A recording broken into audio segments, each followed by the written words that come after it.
What would you do if you were betrayed by the only person you trusted, but also discovered that she was the only one capable of saving you?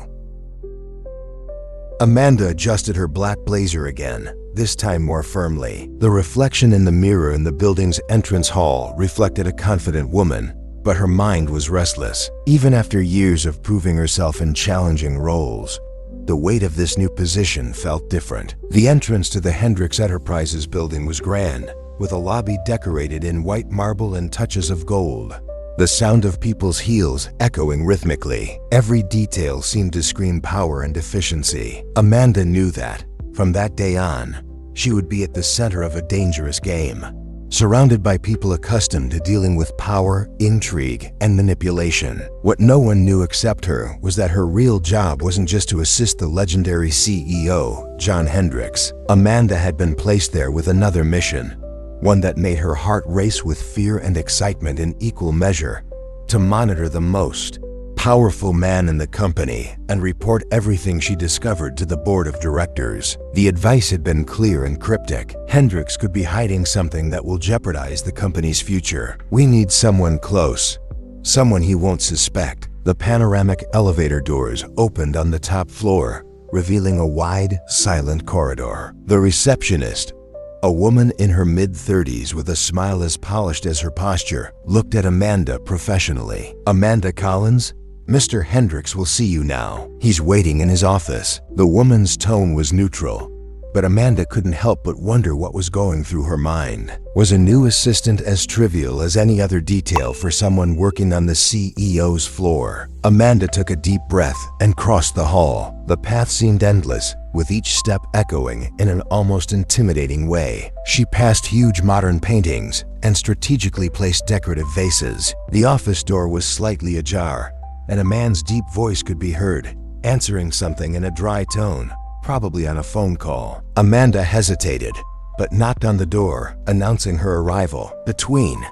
John Hendricks's voice was as firm as Amanda imagined. As he pushed open the door, the man looked up from his desk. The first impression was as shocking as she feared. John was the type of person who filled a room with just his presence. He had impeccable posture, the fitted black suit perfectly molding his athletic physique. His face was marked by light lines, which could be either from tiredness or from years of difficult decisions. But it was the eyes that caught Amanda's attention the most. They were intense, almost cold, but there was something hidden there, something she couldn't immediately identify. Vulnerability? Tiredness? Or something deeper? For a moment, she was frozen, but she quickly regained her composure.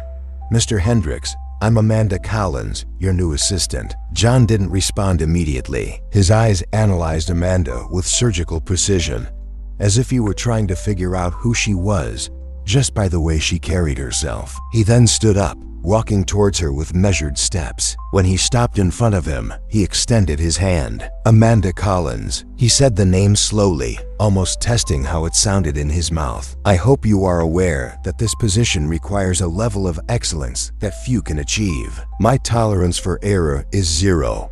Will this be a problem for you?" Amanda maintained a professional smile, even though the pressure in her throat made her want to swallow hard. "It won't be a problem, Mr. Hendricks. I'm here to make sure everything runs as smoothly as possible." John's eyes never left hers, and Amanda felt like he was testing her fortitude. Finally, he gave a slight nod and walked away, heading back behind the desk. "Very well. Start organizing the week's reports and schedule a meeting with the board for tomorrow at 9 a.m. And Amanda, I prefer not to be interrupted for no reason. Understand?" "Understood." Amanda responded with a firm voice. Despite the feeling that she had just undergone an unexpected test, she left the main office and was directed to a small but well-appointed side room with a partial view of John's space. His new workstation was neatly organized, like everything else on that floor. Sitting down, she began to familiarize herself with the files on the computer and review the tasks left by the previous assistant. But as he worked, he couldn't help but glance at John. He was focused, his fingers flicking across a tablet screen. His face remained impassive, but Amanda noticed something in the small gestures. The light tapping of his fingers on the table when he seemed impatient. the way he looked out the huge window for seconds longer than necessary. It was an intriguing dichotomy. A man who exuded absolute control, but who seemed, in subtle moments, disconnected. This reinforced the feeling that there was much more hidden beneath the surface. As the afternoon progressed, Amanda managed to complete organizing the reports and prepare a detailed agenda for the following day. When he was finally about to leave, he saw John get up from the table and walk to the door of his office. He stopped in the doorway, watching her for a moment. "Amanda," he called, in a tone she couldn't decipher. She stood up immediately, expecting some criticism or further instruction. But what came was unexpected. "Good work today." He didn't wait for a response and walked out into the hallway, leaving her alone in the office. Amanda sat down again, allowing herself a long sigh. Working with John Hendricks would be challenging on many levels. He was clearly demanding and detail-oriented. But there was something about him that went beyond his reputation as an uncompromising CEO. It was almost as if he was testing more than his ability to work, as if he was analyzing who she was, what she was hiding, what she wanted. Amanda knew that, to fulfill her mission, she would need to break down these barriers and understand who the real John Hendricks was. As she left the building that night, an uncomfortable feeling came over her. Maybe it was the weight of the mission he carried. Perhaps it was John's penetrating gaze, which seemed to not only judge her competence, but also search for something within her. Amanda didn't know exactly what to expect in the next few days, but one thing was certain. The game had begun. Amanda arrived at the office before the sun even rose. The soft light of dawn illuminated the enormous windows of Hendricks Enterprises, casting golden reflections across the polished floors. She took a deep breath, adjusting her posture before entering the presidency floor. The previous day had been a roller coaster, and although she had managed to survive her first test with John Hendricks, she knew that the real difficulties were yet to come. She quickly glanced at the diary she had prepared the night before. The CEO's commitments were organized down to the smallest detail, each meeting accompanied by notes on the most relevant topics. Amanda knew this was basic for an executive assistant, but she was determined to go above and beyond. John, however, didn't seem like the type to be grateful for extra efforts. When he got to his desk, he noticed that John was already in his office. The man didn't seem human with that level of punctuality and dedication. He was standing by the window with a cup of coffee in his hand, and his expression seemed distant, as if he were absorbed in thoughts that no one else could access. Amanda decided not to interrupt him and sat down to review the emails that had arrived overnight. However, just a few minutes later, John turned around, his face serious. "Amanda," he called, his deep voice echoing in the silence of the floor. She quickly got up and went to the door. "Yes, sir?" "That third quarter sales report," he said, pointing to a file on the desk. "It's full of inconsistencies. I want you to review it and find the errors, and do it quickly." He spoke without taking his eyes off her, and Amanda realized that this was a new test. John probably already knew where the errors were. He wanted to see if she was able to find them on her own. "Understood," she replied, taking the file. He didn't say anything else, returning his attention to the tablet as if she wasn't already there. Amanda returned to her desk, feeling the pressure building. It wasn't just the task itself that was challenging, but also the constant weight of John's appraising gaze, even when he seemed distracted. She opened the file and started analyzing the numbers. It was a long document, full of tables and graphs, but Amanda soon noticed a strange pattern in the data. Some entries didn't make sense, as if someone had deliberately entered incorrect information. This didn't seem like simple human error. She worked meticulously, highlighting each discrepancy and taking detailed notes. Time seemed to fly by, and before I knew it, almost 2 hours had passed. Finally, she crossed her arms, satisfied with the result. Taking the file back to John's office, Amanda knocked on the door, awaiting his permission to enter. He looked up, nodded, and indicated the chair in front of him. She sat down and placed the report on the table. "Here are the inconsistencies I identified, sir. I also made some suggestions on how to correct and prevent this from happening in the future." John took the file without saying anything, his eyes scanning the pages quickly. Amanda watched as he analyzed his work. His expression remained neutral, but there was something in his posture that indicated slight surprise. Finally, He put the file aside and looked at her. "Interesting," he said, crossing his fingers on the table. "You found all the problems I had already identified, and a few more that I hadn't noticed. Not a bad start." "Thank you, sir," Amanda replied, trying to hide the satisfaction in her voice. But before he could celebrate internally, he continued, "But you went beyond what I asked. I don't remember asking for suggestions for corrections." His voice had a critical tone, but Amanda could tell he was testing her limits. "No, sir, you didn't," she replied firmly. "But I figured since my job is to make your job easier, it would be helpful to offer solutions instead of just pointing out problems." John raised an eyebrow, clearly surprised by the answer. He tilted his head slightly, as if sizing her up again.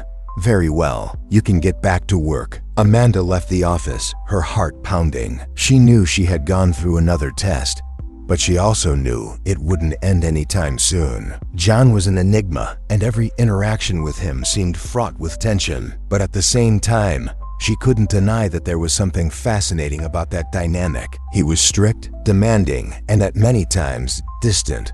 But Amanda felt there was something more, something he was hiding from everyone. At lunchtime, Amanda noticed that John was still in his office, probably skipping his meal, as he did on busy days. She decided, without asking permission, to order something light for him and left the package on his desk while he was on a call. When John returned, she was leaving the office, but she saw from the reflection in the glass that he stopped when he noticed the food. He didn't say anything, but Amanda got the impression he hesitated before sitting down to eat. At the end of the day, John approached her as she reviewed the next day's plan. "Amanda, don't get used to making decisions for me," he said in a tone that seemed harsh.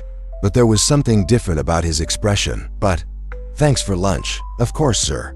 It won't happen again." "Unless you have to," she replied with a slight smile. John looked at her for a moment, as if trying to decipher what she really meant. "Good evening," he said before leaving. In the days that followed, Amanda continued to prove herself indispensable. She anticipated John's needs before he even realized it, but without crossing the lines he had made clear. Still, there were times when the tension between the two became palpable. On a particularly hectic afternoon, John reprimanded her for an email that he said was poorly formatted. Amanda, already tired, didn't back down. "With all due respect, sir, the format of the email is not as important as the content." "And the content was impeccable," she said, crossing her arms. John looked at her, surprised by her boldness. "Are you arguing with me?" he asked with a mixture of incredulity and curiosity. "I'm just defending my work," Amanda replied, her voice firm but respectful. John was silent for a moment,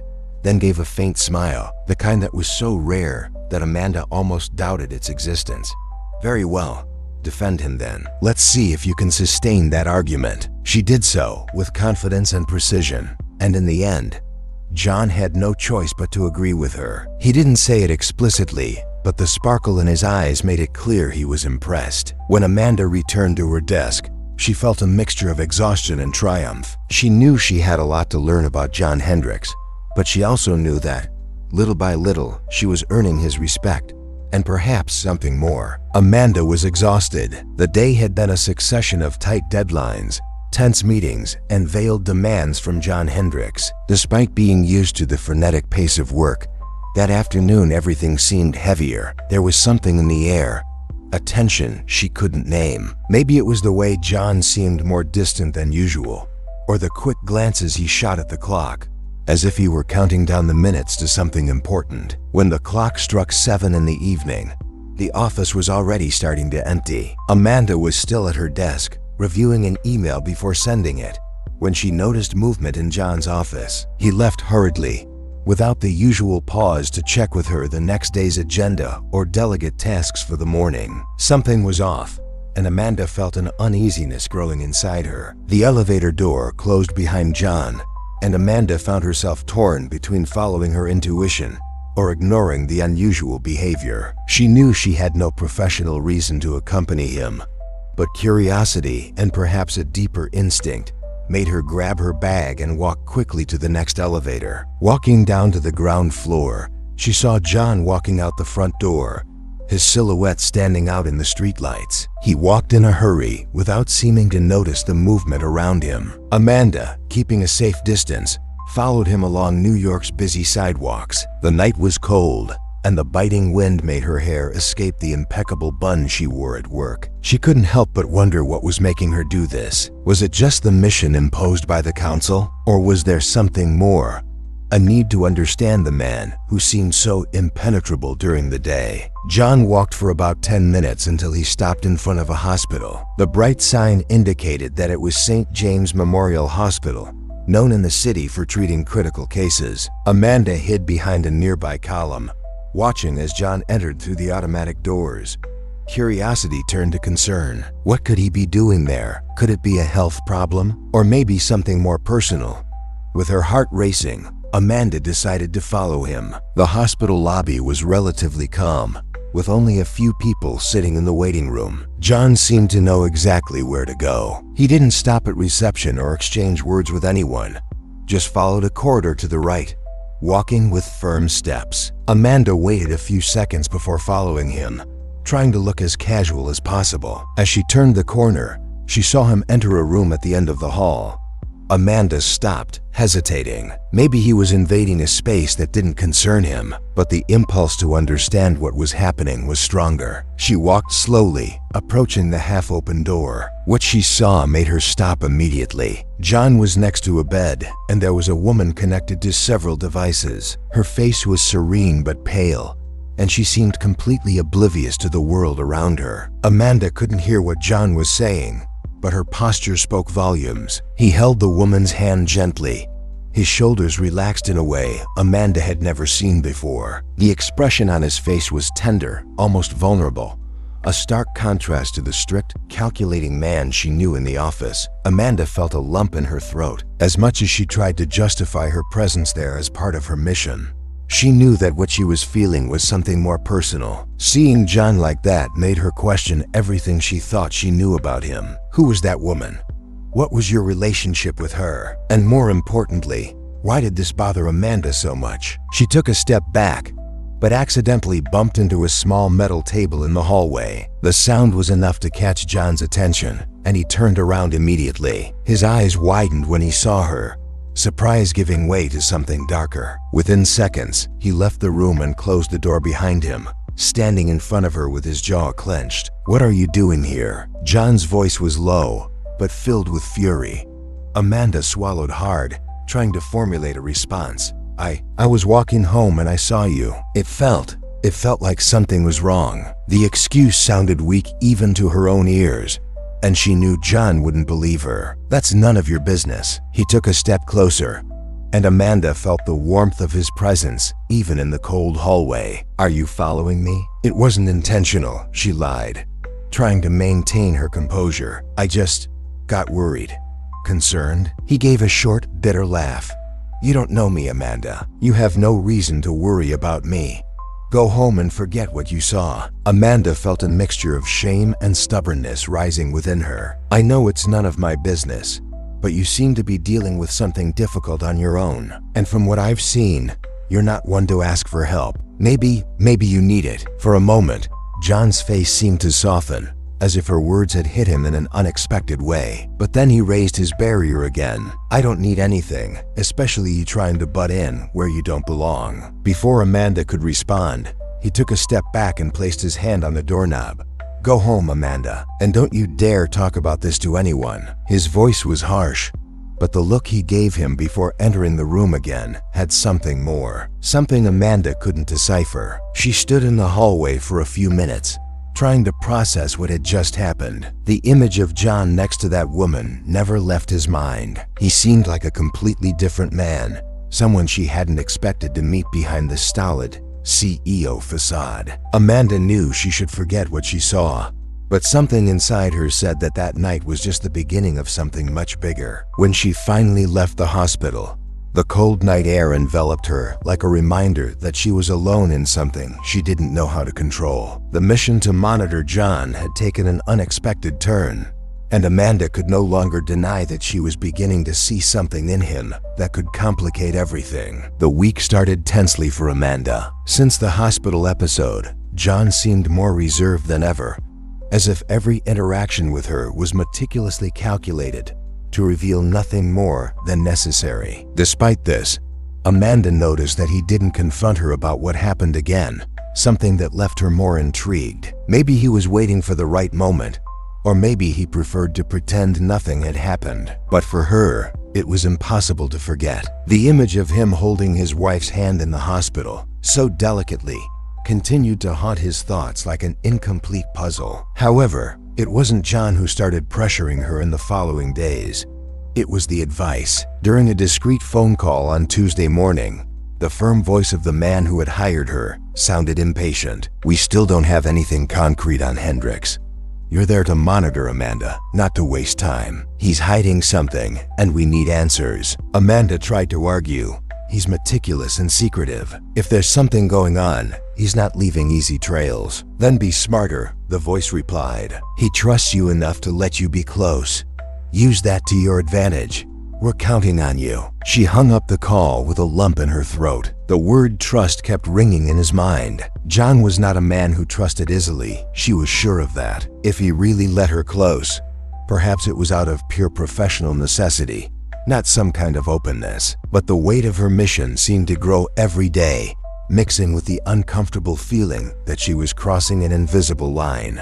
A line that became harder to respect with each interaction between the two. That night, the office was quieter than usual. Most of the employees had already left, and Amanda was preparing to do the same when she received an email from John, asking her to prepare detailed reports on a project that would be presented the following day. "I knew it would take hours to complete everything." Sighing, she took off her coat and returned to her desk. Minutes later, he heard John's office door open and his firm footsteps echo on the polished floor. "You're still here," he said, stopping next to her desk. Amanda looked up, feeling the weight of his gaze. "I received your email. I thought I'd advance the reports." John nodded, but stood still for a moment, as if he was pondering something. "I could have asked for this sooner. I didn't mean to make you stay late. It's part of the job," Amanda replied, trying to hide the exhaustion in her voice. "Don't worry." He fell silent again, eyes scanning her desk and then returning to her face. "I ordered food. There's no point in you working without eating. I'll let you know when it arrives." Before Amanda could respond, he walked away and went back to the office. There was something about the interaction that seemed off, almost like he was trying to be thoughtful, even if indirectly. This made her even more confused. She had always known that John was a difficult man to read, but the layers he seemed to carry were beginning to reveal themselves in unexpected ways. When the food arrived, John came out of his office and asked her to eat on the couch in the floor's rest area. Amanda hesitated, but ended up giving in. It was the first time they shared something that wasn't strictly professional. John served a plate for her and another for himself, silence filling the room as they ate. But eventually he spoke. "You seem to have an easy time dealing with pressure," he commented, looking at her across his plate. "Most people would have given up by now with the amount of work we have here." "Pressure doesn't scare me," Amanda replied, not knowing if she was being sincere or trying to impress him. "And honestly, working here is a challenge that I enjoy. It makes every day different." John gave a small smile, something so rare that Amanda almost lost her breath. "That's interesting to hear. Most people who work with me don't think that way. Maybe because you don't make it easy for them." Amanda shot back before realizing what she was saying. The comment slipped out before she could stop herself. John tilted his head slightly, surprised by her boldness. "Do you think I'm hard to deal with?" "Not exactly difficult, but demanding. Relentless, perhaps. It seems you leave no room for error." He set the plate aside, resting his elbows on his knees and looking directly at her. "And you think that's bad?" "It depends," she replied, finding the courage to hold her gaze. "If the requirement is fair, no. But if it prevents people from trusting you, it could be a problem." The silence that followed was almost palpable. Amanda felt heat rise to her face, fearing she had gone too far. But to his surprise, John didn't get angry. On the contrary, he seemed to reflect on what she had said. Finally he spoke, his voice softer than usual. "Maybe you're right," he admitted. "But trusting people is not always an easy choice." Before Amanda could respond, He got up and went back to the office. The conversation had been short, but full of meaning. It was the first time he had shown any vulnerability, even if in a subtle way, and that made something stir inside her, a feeling she knew was dangerous. Later, when Amanda went to his office to deliver the reports, they ended up discussing details of the project for longer than necessary. The conversation flowed more naturally than before, and Amanda found herself smiling at moments when John made sarcastic comments, something she was beginning to see as part of his humor. At one point, while showing a page of the report, their hands accidentally touched. The contact was brief, but enough to make Amanda freeze for a second. She looked at him, and their eyes met. The silence that followed was filled with tension, as if they were both aware of something they shouldn't feel. John was the first to look away, quickly withdrawing his hand. "Good job," he said, his voice lower than usual. "That should be enough for tomorrow." Amanda nodded, feeling her heart pound. "Okay, I'll get everything ready for the presentation." When he left the office, his mind was a mess. The touch had been accidental, but the sensation persisted. Something was changing between them, something Amanda wasn't sure how to control. And the most worrying thing was that she didn't know if she wanted to control it. She spent the rest of the night trying to convince herself that she was overreacting. But the truth was undeniable. She was beginning to care about John Hendricks in a way she shouldn't, and that was more dangerous than any secret he could be hiding. The day began with what Amanda already identified as the usual chaotic pace of Hendricks Enterprises. His email was flooded with messages before the clock had even struck 8 in the morning, and John had already left clear instructions on the points that needed to be resolved before the early afternoon board meeting. It was as if he could foresee problems before they even happened, a trait that Amanda found both impressive and frustrating. She had barely settled into her desk when she heard John's voice coming from the office. "Amanda, I need you here." The tone was direct, as always, but Amanda noticed something different, almost as if he was waiting to see how far she would be able to go. He entered the room with a notepad in hand, trying to prepare himself for what was to come. He was standing next to a digital whiteboard, a list of items projected on the screen. "I need you to organize this for tomorrow's meeting with the global finance team. I want clear numbers, solutions to every problem presented here, and a summary no longer than 5 pages. And yes, I want it ready today." Amanda looked at the screen and felt the impact of the task. It was an extensive and complex list, with data that would require hours of research and detailed analysis. Still, she refused to show any hesitation. "Understood, sir." John raised an eyebrow, surprised at the lack of protest.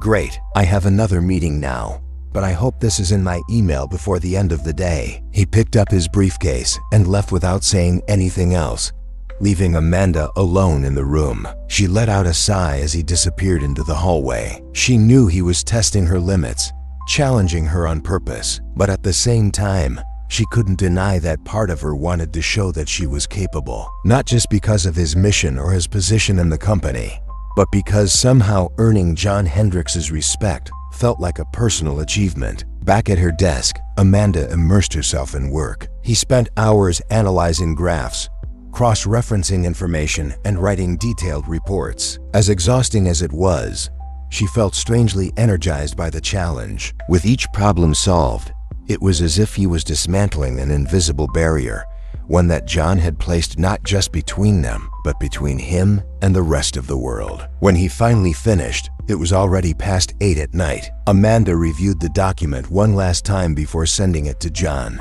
Her head hurt, and her eyes were heavy, but she felt a silent pride as she packed her things to leave. However, before he could leave, he heard footsteps in the hallway. John appeared in the doorway of his desk, holding the tablet. He stared at the screen as he approached, his eyes skimming the pages of the report she had sent. "It's all here," he said finally, his voice neutral. "Not just what I asked for, but also some solutions I didn't even think to consider." He looked up at her, and Amanda saw something rare. A smile, small and almost imperceptible, but genuine. "Good job, Amanda." She felt her heart racing in a way she didn't want to admit. It was just a simple sentence, but coming from him, it seemed to carry a different weight. "Thank you, sir." John nodded and, after a pause, added, "You must be exhausted. Go home and rest. Tomorrow will be another long day." Amanda just nodded, trying to ignore the heat rising to her face. As he walked away, she realized that the effort of hours of work was worth more than just the end result. She had somehow managed to overcome a new barrier with him, and it left her with a mixture of satisfaction and uneasiness. The next day, the meeting with the finance team was a success. Amanda was there to help coordinate the introductions, but she couldn't help but notice the looks John was giving her during the meeting. They weren't direct or obvious looks, but she felt them, as if he was evaluating more than just her efficiency. Later that same day, John asked her to join him at a business dinner with a potential international partner. Amanda knew this was unusual for an assistant, but she didn't question it. When they arrived at the restaurant, a sophisticated and private place in Midtown Manhattan, she realized it was going to be a long night. Dinner began with typical formalities. Amanda remained silent, taking mental notes as the two men discussed numbers and strategies. But at a certain point, the tone of the conversation changed. The executive on the other side of the table, an older man with a condescending smile, diverted the topic to Amanda. "So John, do you always take your assistant to important meetings? Or is she just here to decorate the table?" The insinuation made Amanda freeze for a moment, but she kept her face impassive, even though she felt indignation rising inside her. Before he could respond, John stepped forward. "Amanda isn't here for decoration. She's one of the most competent people on my team, and you should probably listen to what she has to say. Maybe you'll learn something." John's tone was calm, but there was a firmness that left no doubt that he would no longer tolerate that type of comment. The executive seemed disconcerted, muttering something about not having intended to offend.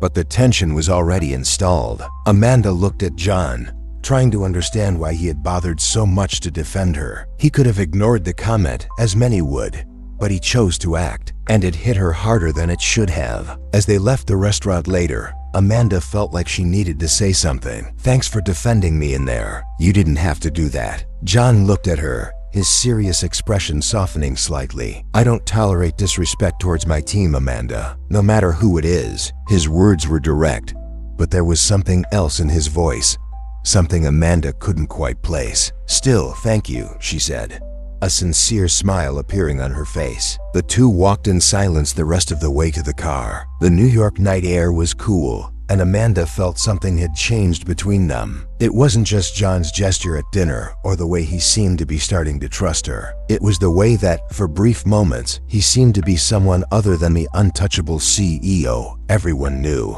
and that left her with a dangerous mix of feelings that she knew she shouldn't entertain. The clock said 6 in the morning when Amanda entered Hendricks Enterprises, the building still silent except for the sound of the footsteps of a few early risers. She knew the day would be long and exhausting, but she was prepared. The previous night's business dinner still hung in his mind like a fog, every detail echoing insistently. John's words, his defensiveness, and especially the firm tone he used when protecting her from a condescending comment, had left a lasting impression. Sitting down at her desk, Amanda reviewed the day's agenda. John had a morning full of meetings and an afternoon blocked off for strategic planning. Nothing seemed to indicate that he would remember what had happened at the restaurant, but Amanda couldn't forget. As she organized the necessary reports, she found herself reflecting on how he had changed since she started working there. The cold and distant man seemed to open small chinks in his armor,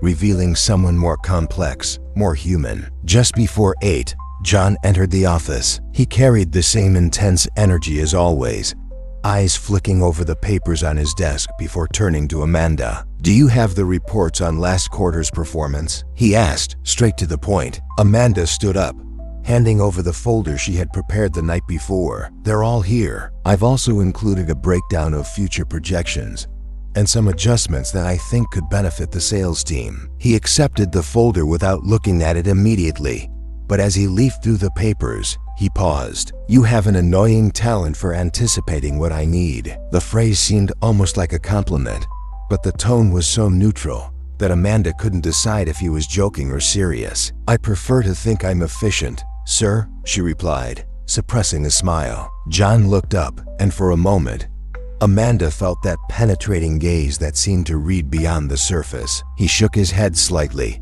turning his attention back to the report. Efficiency is underrated these days.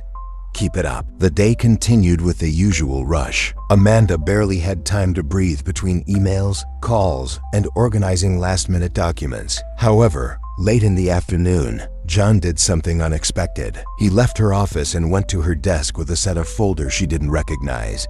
"Amanda, I need your help with this. This is data on the performance of the European branch. I want you to analyze and cross-reference the information with internal reports to create a restructuring plan." Amanda picked up the folders, already feeling the weight of the task. "When do you need this by?" "Today." He paused before adding, "I know it seems like a lot, but I trust you can do it." The word trust resonated in his mind, bringing an unexpected surge of motivation. Even though he had the ability to turn her into a whirlwind of nerves, Amanda couldn't deny that there was something incredibly satisfying about exceeding her expectations. "Understood, sir. I will begin now." She threw herself into her work, diving into the numbers and creating connections between the data that even the most experienced analysts didn't seem to notice. The task was monumental, but with each chart deciphered and each table rearranged, Amanda felt she was getting closer to something significant. It was as if she was constantly being challenged to exceed not only John's expectations, but her own as well. When he finished, the office was already empty. Amanda saved the final file in John's email and with one last sigh, picked up her things to leave. However, as he walked down the hall toward the elevator, he saw a light still on in his office. She thought about continuing on her way, but something made her stop. She came back and knocked lightly on the open door. "Sir, I have already sent the report you requested. It is in your email." John was sitting at his desk, but he seemed more relaxed than usual, his tie loosened and his suit hanging on the chair next to him. He gestured for her to enter. "Sit down, Amanda." There was something about the way he spoke, almost like an invitation, that left her disconcerted. She complied, sitting in the chair across from him as he took out his tablet to open the report. For several minutes, the only sound in the room was the soft touch of his fingers on the screen. Amanda waited, watching his reactions carefully. Finally, John put the tablet aside and looked at her. "This is excellent. Not only did you cross-reference the data like I asked, but you also found solutions I hadn't even considered. This will save the team weeks of work. I'm happy to know that I met your expectations." Amanda replied with a professional smile. John leaned forward slightly, resting his elbows on the table. "You didn't just deliver, you overcame. And honestly, that doesn't happen often." Amanda blinked, surprised by the confession. "Thank you, sir. That means a lot from you." He studied her for a moment, his gaze softer than usual. "You have something special, Amanda. It's not just efficiency, it's vision, dedication. You make people believe they can do more." The room fell silent after the statement, and Amanda felt her heart beat faster. There was something in his eyes, something she couldn't quite place, but that made her feel an uncomfortable warmth in her chest. Was it admiration, respect, or something else that he, like her, didn't dare acknowledge? "Well, I think it's past time for you to go home," John said, breaking the moment. But before she could get up, he added, "And Amanda, good work today." "Thank you, sir. Good evening." She got up and left, trying to ignore the whirlwind of thoughts that overwhelmed her. In the elevator, as she was going down, she remembered how he had defended her at the business dinner. The gesture seemed more meaningful now, as if it were part of something larger that she didn't yet fully understand. On the way home, Amanda found herself thinking about how the dynamic between her and John had changed. He was as unpredictable as he was defiant,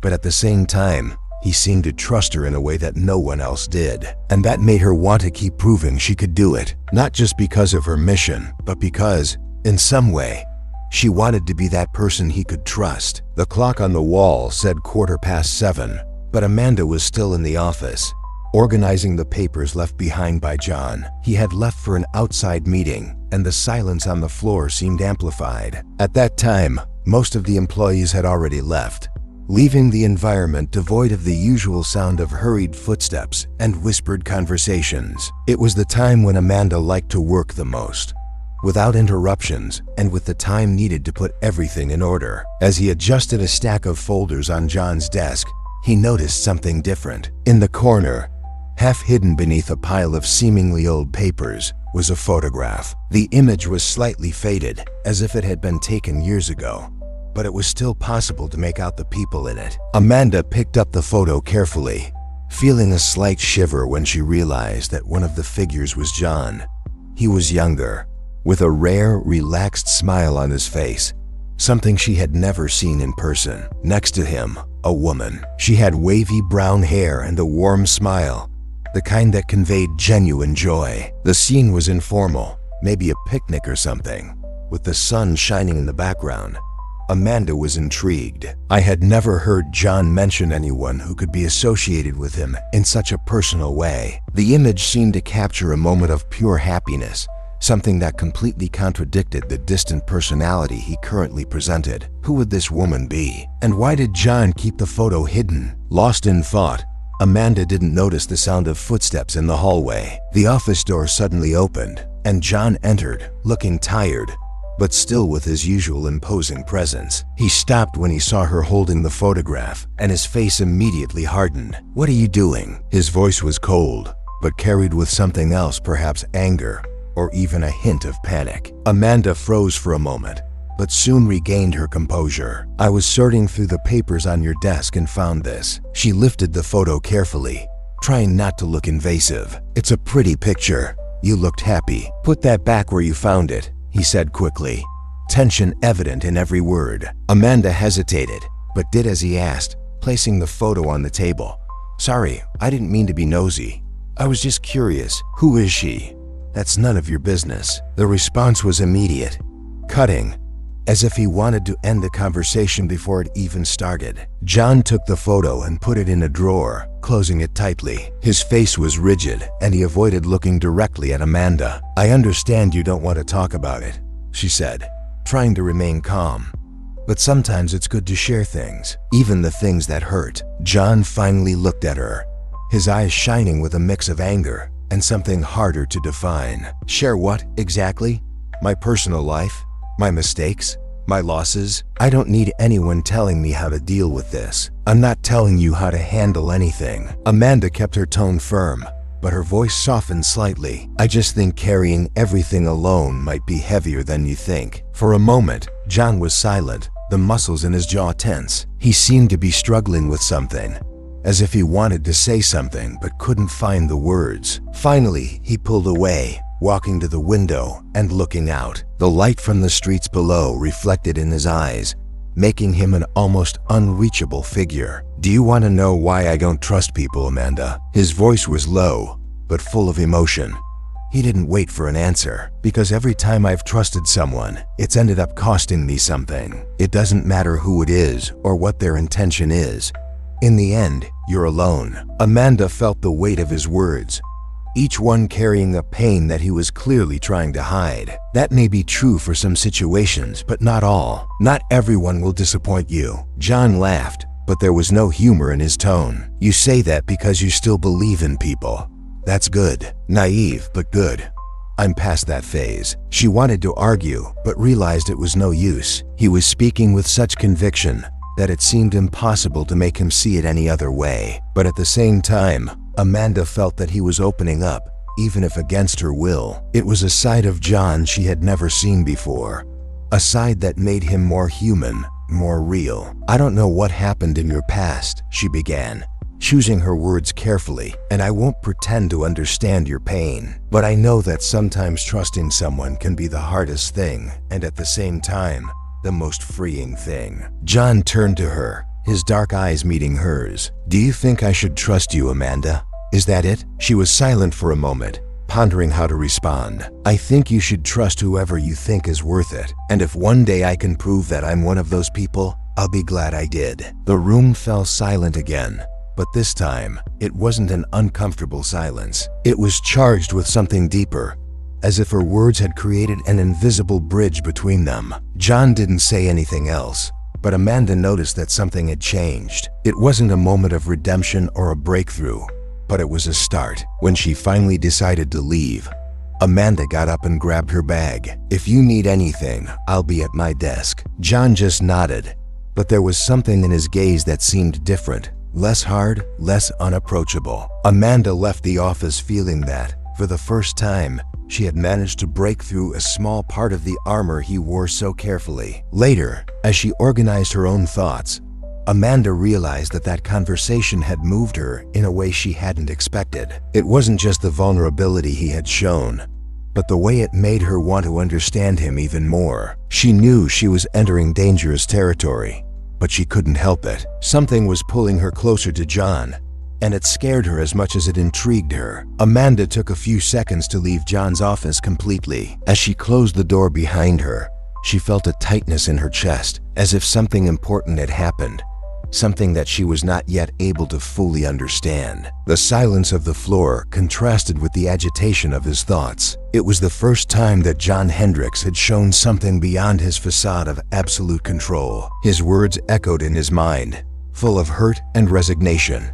In the end, you are alone. She went back to her desk and pretended to organize papers, but her mind was elsewhere. Ever since he started working there, he always knew John was a mystery. However, now, after seeing him vulnerable, Amanda realized that there was much more behind that cold and reserved man than anyone imagined, and it made her uneasy in a way she didn't know how to process. Minutes later, Amanda noticed that John was still in the office. The light reflected off the glass window, revealing his rigid silhouette as he stood still, looking down at the city below. She knew she should leave, but something was stopping her. Finally, he took a deep breath and started to pack his things. The sound of her footsteps echoed through the empty hallway. But before she reached the elevator, she heard his voice calling, "Amanda." She stopped, turning slowly. John was at the office door, without his blazer and with his tie loose. His countenance was serious, but there was something in his eyes that seemed softer than before. He hesitated for a moment, as if struggling to find the right words. "About what happened just now. I don't usually talk about these things." The sentence came out in a rush, almost as if he regretted having started it. "I noticed," Amanda replied, with a slight smile. "And there's no need to apologize. Everyone has their moments." John crossed his arms, looking uncomfortable. "I just don't want you to take this the wrong way.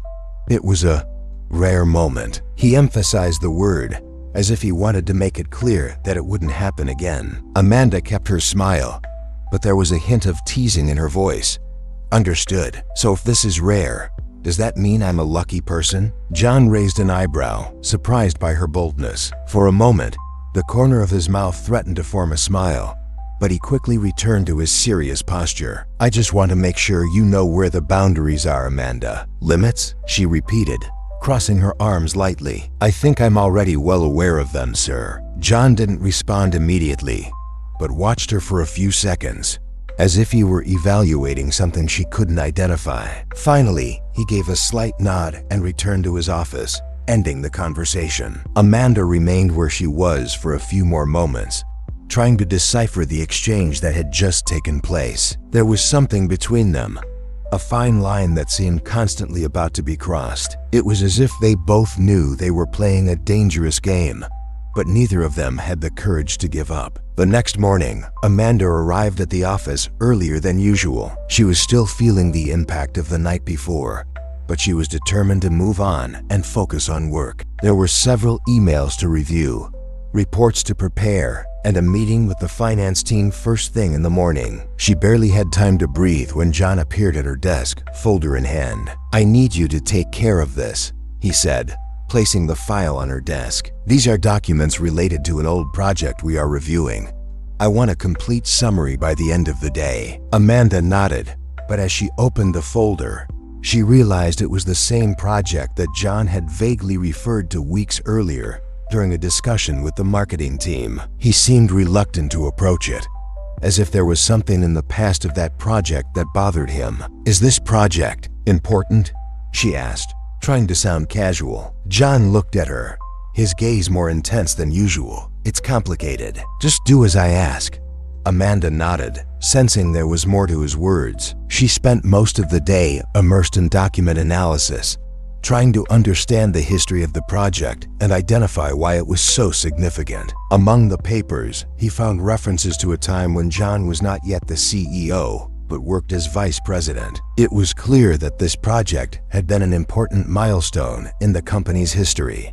But there were also signs that something had gone wrong. While reviewing the papers, Amanda found an old email attached to one of the reports. It was signed by someone called Sophie, and the tone was warm and personal, something that was completely at odds with the usual formality in company documents. Amanda couldn't be sure, but she suspected Sophie was the same woman in the photo she'd found the night before. Her heart raced, and she decided she needed to confront John about this. It wasn't just curiosity. There was something she needed to understand, not just about him, but about what she was beginning to feel. Later, when John left the meeting, Amanda approached him in his office. "Sir, may I speak to you for a moment?" John looked at her, looking slightly intrigued. "Of course, come in." She entered, closing the door behind her, and placed the email on his desk. "I was reviewing the documents you asked for, and I found this. It's from someone named Sophie. Does she have anything to do with the project?" For a moment, John's face went completely still, as if he had been caught off guard. He took the paper, examining it quickly, and then set it aside. "Sophie is not relevant to the project. Focus on the numbers, Amanda. I understand, but it seems like she had an important role at some point. It's the same person from yesterday's photo, isn't it?" Amanda knew she was crossing the line, but she couldn't help it. She was someone important to you. John took a deep breath, his gaze fixed on her. "You're being persistent, Amanda, because I think you need to talk about this, sir, even if it's just to lighten the load." He closed his eyes for a moment, as if trying to control himself. Finally, he stood up, walking to the window. "Sophie is my sister." Amanda was silent, surprised by the revelation. This explained the emotional connection he seemed to have with the photo. "I'm sorry, I didn't know. She was the person I trusted most," John continued, his voice lower now. "And I lost her. I won't go into details, but suffice to say it changed everything for me." Amanda didn't know what to say. It was as if the man before her was a completely different person, someone who carried a pain that no one else could see. "You're not alone in this," she said finally, trying to find the right words. "Maybe you think you can't trust anyone, but some people can surprise you." John looked at her, and for a moment, Amanda thought he was going to say something, but he just nodded slightly. "Get back to work, Amanda. Thanks for listening."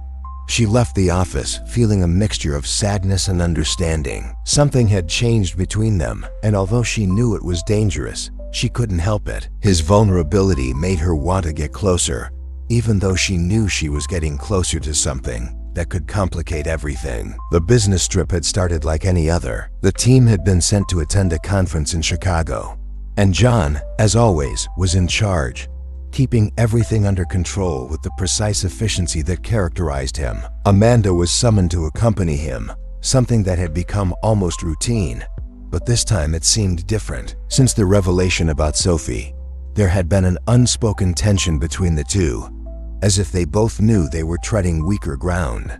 Yet neither had the courage to openly acknowledge it. The entire day was filled with meetings and presentations, leaving Amanda exhausted but satisfied with her performance. John, on the other hand, seemed unfazed as always. However, she noticed small signs, the way he watched her longer than usual when he thought she wasn't looking, or how his comments, usually short and to the point, carried a lightness that hadn't been present before. When the conference ended, it was already past 8 o'clock at night, and the sky over Chicago was covered by heavy clouds. Lightning streaked the horizon, illuminating the city with momentary flashes of white light. Amanda looked out the car window as they drove back to the hotel and felt an uneasiness rise in her chest. Maybe it was the impending storm, or maybe it was being in such an enclosed space with John, whose silences now carried meaning she didn't know how to interpret. They arrived at the hotel just before the storm began, but the sound of thunder was already echoing through the city,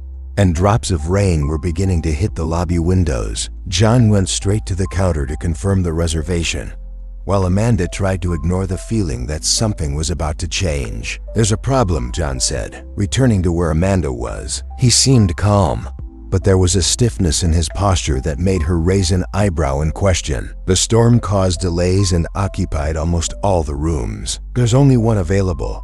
Amanda blinked in surprise. "A room?"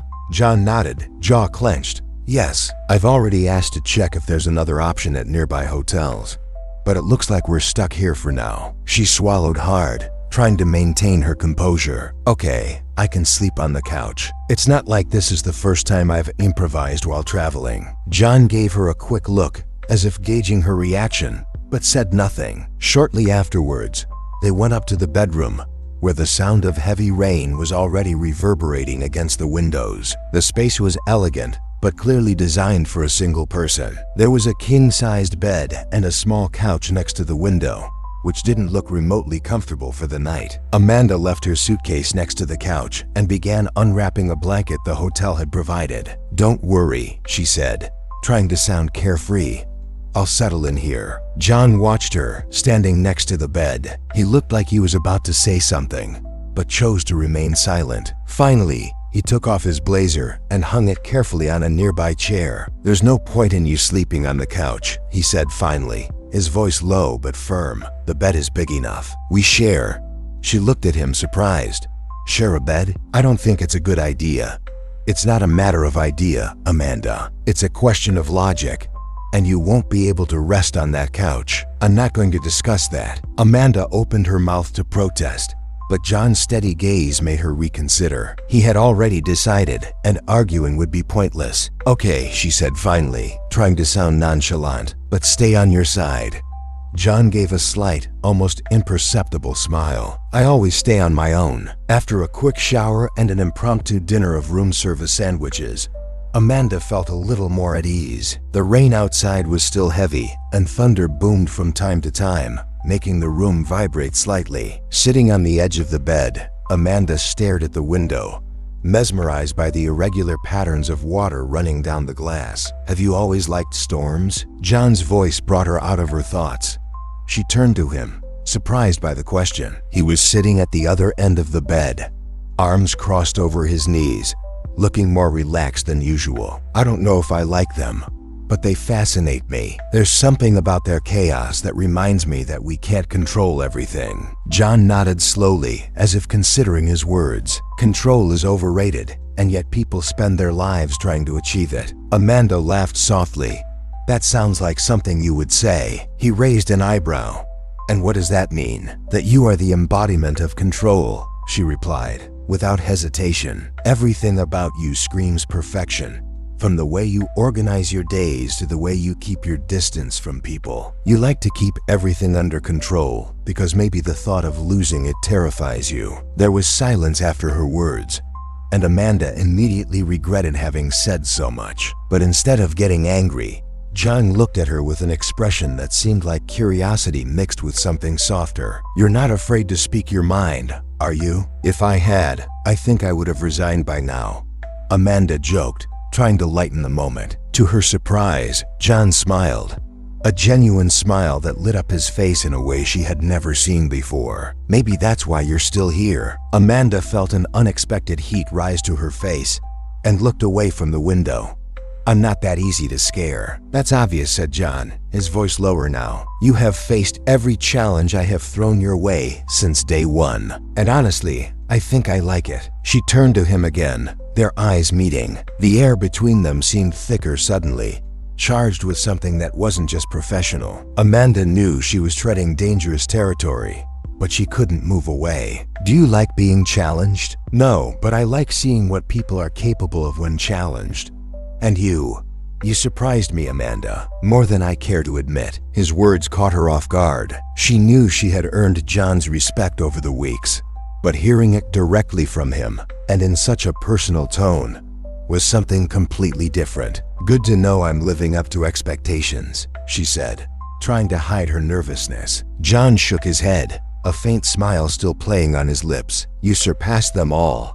The silence that followed was as heavy as thunder. Amanda felt her heart accelerate, but before she could say anything, John stood up. "We must sleep. Tomorrow will be another busy day." She nodded, grateful that he had ended the moment before the tension became unbearable. But as she lay on the opposite side of the bed, with the sound of rain in the background, Amanda knew something had changed between them. John was no longer just the intransigent boss she was trying to figure out. He was a complex, vulnerable man, and somehow, someone who made her want to cross all the lines she had promised herself not to cross. That night, as the thunder continued to echo outside, Amanda realized she was entering increasingly dangerous territory. And from the look he saw on John before he turned off the light, he was sure he felt the same way too. Morning arrived in an instant, bringing the sound of incessant notifications on Amanda's cell phone. Still in the hotel room, while tidying up the last details before leaving,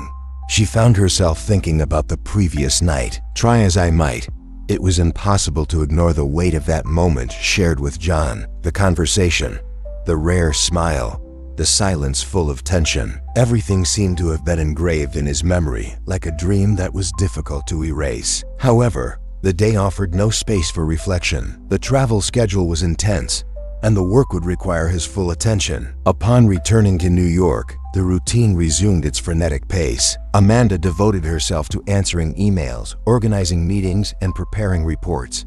But her mind always seemed to return to the same question: what was going on between her and John? There was something in the air, something that wasn't professional, but also wasn't clearly defined. And to make matters worse, Amanda felt like she was approaching a line that shouldn't be crossed. Meanwhile, the guilt for the mission entrusted to him weighed more and more heavily on his shoulders. The board continued to press for information about John, but Amanda knew she was failing to maintain objectivity. With each interaction with him, the barrier between her role as assistant and her personal feelings seemed to dissolve. It wasn't just admiration. She knew what she was feeling went beyond that, but she refused to admit it fully. After all, how could she fall in love with someone she was supposed to watch? What kind of dangerous mess was she creating for herself? However, the confusing thoughts needed to be put aside, at least for that night. The company was organizing a formal event, an opportunity to present new projects to important investors. Amanda had spent weeks organizing the details alongside the marketing team, and expectations were high. It was the kind of night where everything needed to go perfectly, especially with John as the main host. When Amanda arrived at the venue, an elegant function room in a luxury hotel in Midtown Manhattan, she felt momentarily out of place. She was dressed in a simple yet sophisticated black dress, and her hair was tied into a low bun. It was a carefully chosen look to blend in without drawing too much attention. But as she entered the room, she couldn't help but feel the curious eyes that followed her. Working so closely with John Hendricks made her a point of interest, even if she didn't want to. John was already there, of course, talking to a group of investors. He wore an impeccable dark suit, his confident stance exuding authority. When his eyes met Amanda's across the room, he gave a slight nod, an almost imperceptible gesture, but one that seemed to carry greater meaning. Amanda reciprocated, trying to ignore the heat that rose to her face. The event started without any problems. There were presentations, speeches, and lively conversations among guests, all interested in learning more about Hendricks Enterprises' ambitious projects. Amanda moved around the room, making sure everything was in order, but always aware of John's presence. He seemed equally busy, but every now and then, she felt his gaze on her, as if he were following her movements. Everything was going well until Amanda, while turning to answer a call from one of the executives, accidentally bumped into a tray of drinks that a waiter was carrying. The impact caused the wine glasses to fall, the red liquid spilling onto her dress and the floor. The sound of glasses breaking caught the attention of everyone around, and Amanda felt her embarrassment quickly rise. Before he could react, John was at his side. He held her arm firmly, but without aggression, helping her balance. "It's okay," he said, his voice low and steady. "It happens." Amanda tried to clean her dress with a napkin, but it was useless. The fabric was ruined, and she knew the stains were irreversible. "Sorry," he murmured, his voice thick with shame. "I shouldn't have gotten distracted." John ignored his excuses and instead turned to the waiter, instructing him to take care of cleaning the floor. Then he looked at Amanda, his dark eyes fixed on hers. "Come with me." He led her out of the room, down a hallway to a door that led to the hotel terrace. The night breeze was cold but refreshing, and the muffled sound of the event music was a relief to Amanda, who was still trying to recover from her embarrassment. "Why do you always take the blame for everything?" John asked, crossing his arms as he leaned against the railing. It was an accident. It could have happened to anyone, but it happened to me, Amanda replied, hugging her arms against her body to protect herself from the wind. And now everyone must be talking about it. John shook his head, a faint smile curving his lips. Do you think they really care? Tomorrow, no one will remember this. She sighed, looking at the illuminated Manhattan skyline in front of her.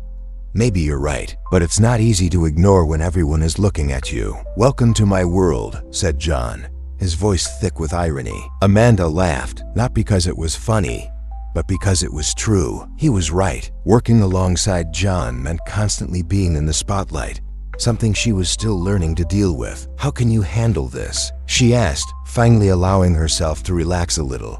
Always being in the spotlight? John looked at her, and for a moment, he seemed more vulnerable than ever. You learn to cope, but it's never easy. No matter what I do, there will always be people waiting to see if I fail. Amanda was silent, absorbing his words. It was rare to see him talk about himself this way, and she didn't know how to respond. Instead, he took a step closer, placing his hand on the railing beside him. I think you're stronger than you think. John's eyes met hers, and the silence that followed was filled with something Amanda couldn't name. The wind was blowing gently, but she barely felt it. All that mattered at that moment was the closeness between them, the intensity in John's gaze, and the feeling that something inevitable was about to happen. He took a step forward, closing the distance between them even further. Amanda held her breath, feeling her heart race. Her eyes dropped to his lips for a brief second, and she realized he was looking at her the same way. For a moment, it seemed as if the entire world had stopped. But then John backed off. He turned his face away, taking a deep breath before speaking. That's complicated, he said, his voice firm, but with a hint of regret. Amanda felt a mixture of relief and disappointment. I know, she said softly. Complicated is an understatement. John looked at her again, but this time there was a barrier in his eyes, as if he had decided to rebuild the distance between them. We must return to the event. They will notice our absence. She nodded, adjusting her stained dress as she tried to regain her composure. As they walked back to the ballroom, Amanda couldn't stop thinking about what had happened or what almost happened. The moment on the terrace left her more confused than ever. It was clear there was something between them, something they were both trying to deny. But with each passing day, it became harder to ignore. That night, as she tried to sleep, Amanda realized that her internal struggle was just beginning. She knew that the feelings she had for John were dangerous, not only because of her position, but also because of the mission that still hung over her like a shadow. And yet, she couldn't help it. John was slowly becoming impossible to resist. Routine at Hendricks Enterprises was back to normal, or at least as normal as it could be. Considering everything that had happened over the past few weeks, Amanda continued to be immersed in her responsibilities, but at the same time, a whirlwind of thoughts distracted her more and more. After the moment on the rooftop during the company event, she realized she was in dangerous emotional territory. But it was hard to look away from the dawning reality. She was falling in love with John Hendricks.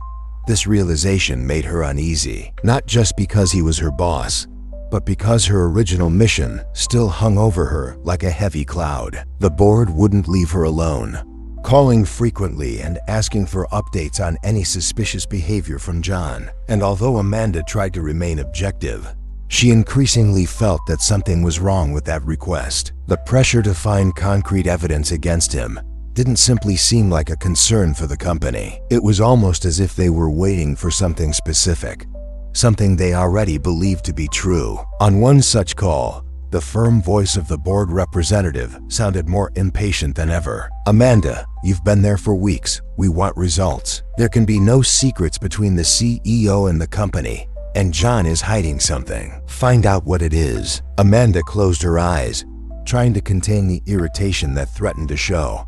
He is extremely private, as you know. There is nothing I can present that is concrete yet. The response from the other side was direct, almost threatening. You were put there to do just that. Either you do your job, or we may reconsider your position in the company. She hung up the call with an even greater weight on her shoulders. Each day at John's side made it more evident that he was not the villain the council seemed to paint him as. Yes, he was complicated, reserved, and sometimes cold, but there was a humanity in him that Amanda had glimpsed more than once. This was what made her hesitate, what made her task increasingly unbearable. Over the next few days, Amanda began to suspect that the council knew more than they were letting on. While reviewing the files of old projects, she noticed a brief mention of the hospital that John frequently visited, the same one where she had followed him weeks before. It was a seemingly insignificant connection, but it piqued his curiosity. With a little extra research, she discovered that the hospital had been partially funded by Hendricks Enterprises years ago,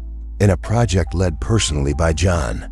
This discovery led her to question even more. Why did he keep visiting the hospital? And why didn't anyone on the board mention this? Determined to understand what was happening, Amanda paid a visit to the hospital during her lunch break. She knew she was crossing a line, but her intuition told her the answers were there. At the information desk, she asked to speak to someone in administration, claiming to be part of the Hendricks Enterprises team. A friendly receptionist led her to a small room where a middle-aged man greeted her with a polite smile. "How can I help you?" "I'm Amanda Collins, Mr. Hendricks' assistant. I'm reviewing some of the company's old projects and noticed that this hospital received significant funding a few years ago. I'm trying to understand the story behind it." The man nodded, looking relaxed. "Yes, that's true. Mr. Hendricks was very involved with the hospital, especially when our intensive care wing opened. It was a very important moment for us." Amanda frowned. Was he personally involved? I mean, not just as CEO? "Yes," the man confirmed, seeming to hesitate a bit. "Actually, his involvement was quite personal. There was an accident at the time with someone in his family, but I don't think I can give you any more information. I shouldn't even be talking about it." "Okay, you've already helped me clarify a few things. Thank you," Amanda said, hurrying out of the room before she asked any more questions that could attract attention. Back at the office, she could barely concentrate. The image of John at the woman's hospital bed now made sense. Everything about the way he talked about trust and loss and carrying the weight alone made even more sense now. But at the same time, this only made his position more complicated. How could she continue to spy on a man who had clearly suffered so much and who, as far as she knew, had done nothing wrong? Later that day, John appeared at Amanda's table with an unexpected gesture. "Are you free for dinner tonight?" She blinked in surprise. "Dinner? Is it work-related?" "Not exactly," he said, with a slight smile. "Consider a break. You've been working a lot lately." Amanda hesitated for a moment, but ended up accepting. "Of course. Where do you have in mind?" "Leave it to me," he replied, already walking away. That night, John took her to a small, discreet restaurant, far from the usual glamour of places they usually went to for business events. It was cozy, with soft lights and a peaceful atmosphere. Amanda noticed that he was more relaxed than usual, although he still carried his aura of control. As they talked, she noticed how he seemed more willing to talk about trivial topics, from his taste in music to childhood memories. It was a side of John that she had never seen before, and it intrigued her even more. "You don't go out to dinners like that much, do you?" she asked, after he mentioned something about his always busy schedule. "No, not usually, but I think I need to change that," he admitted, picking up the glass of wine and swirling it slightly before drinking. "Why now?" Amanda asked, genuinely curious. John looked at her for a moment, his eyes fixed on hers. "Because some people have a talent for reminding me that there is more to life than work." The phrase, said in a casual tone, hit Amanda in a way she didn't expect. She tried to hide it, but she felt heat rising to her face. "Well, I'm happy to help, I guess." John smiled, and the moment of lightness between them seemed almost natural, if it weren't for the underlying tension that Amanda couldn't ignore. The night continued with relaxed conversations, but the meaningful looks they exchanged said more than any words could express. When he dropped her off at home, they both remained silent for a few seconds in the car. Amanda thought he would say something more, but instead John just smiled slightly before saying goodbye. Entering her apartment, Amanda leaned against the door and took a deep breath. You knew you were at a crossroads. The feelings she had for John were becoming impossible to ignore, but the guilt of the mission and constant pressure from the council continued to eat away at her peace. That night, as she tried to sleep, a single question kept running through her mind. Whose side was she really on? The office was silent, But silence did not bring peace. On the contrary, it was charged, almost suffocating, like the air before a storm. Amanda felt it as she typed at her desk, trying to focus on the numbers in front of her. It was a seemingly normal day, but something in her instinct warned her that something was about to change. Since dinner with John the week before, she felt like the dynamic between them had become even more complicated. He seemed more distant over the next few days, like he was fighting something she couldn't see. While Amanda was reviewing the financial reports, John entered the office, his presence dominating the room as always. He walked right past without even looking at her, but there was something about his posture that seemed different, stiffer, colder. Amanda watched him as he entered his room, closing the door with more force than necessary. Hours later, Amanda was reorganizing files when she received a notification of a message from John, asking her to come to his office. He felt a pang of anxiety, but took a deep breath before opening the door. He stood behind his desk, hands clasped, eyes fixed on an open envelope in front of him. When she looked up, Amanda realized something was wrong. "Close the door," he said, his voice low but full of tension. Amanda complied, trying to maintain her composure. "What happened, sir?" John lifted the envelope, shaking it lightly. "Do you want to explain to me what this is?" She frowned, stepping forward to take the document he held. But before she could, he threw it onto the table for her to see. Amanda recognized the roll immediately. It was an internal board memo, one that indirectly mentioned their mission to monitor John. It was a document that should never have left the council's restricted circle. Amanda felt the blood drain from her face. I don't know how it got to you, but you know what it means, don't you?" His voice was colder now, as if every word was carefully measured to contain the anger. "You're working for the council, not as an assistant, but as, what? Spy? Informant?" "John, it's not like that," she began, her voice wavering. "I can explain." "Then explain," he interrupted, standing up suddenly. "Because until now, all I see is that I trusted you, and you were betraying me the whole time." Amanda swallowed hard, feeling guilt overwhelm her. "When I was offered the role, I was told there were concerns about his leadership, that I should monitor his decisions to protect the company. But that was before I actually met him. And now that you know me," he took a step forward, the anger in his eyes now mixed with something deeper, something that looked like hurt. "Do you like what you see? Or is that part of the job too?" "No," Amanda responded quickly, taking a step back. "John, I never wanted it to come to this. At first, I thought I was doing the right thing. But now are you sorry?" He let out a bitter laugh, crossing his arms. "Convenient. I'm sorry because I realize the advice is wrong about you," she insisted, trying desperately to get him to listen to her. "They're looking for something that I don't think exists. I just wanted to protect my job at first, but now it's different. You need to believe me." John shook his head slowly, disbelief clear on his face. "Believe you? Amanda, how can I do this when everything between us started with a lie?" She opened her mouth to respond, but he raised his hand, cutting her off. "He arrives. I don't want to hear anything else. Do your work, but keep your distance from me. I don't trust you anymore." Amanda felt as if the ground had disappeared beneath her feet. His words were like a blow, but what hurt most was the look in his eyes, the same look she had come to know and admire, now filled with disappointment. She nodded, swallowing the tears that threatened to fall, and left the room without saying anything else. The following days were unbearable. John barely spoke to her, delegating his tasks via email or other assistance. Amanda did whatever was asked, but each interaction was a reminder of the wall he had built between them. The tension was palpable, and even the other employees seemed to notice something was wrong. However, in the midst of distancing, an unexpected crisis hit the company. An error in contracts with an international client had created a legal problem, and the legal team was struggling to resolve the situation before it became a public scandal. John was under pressure, trying to coordinate meetings and negotiations,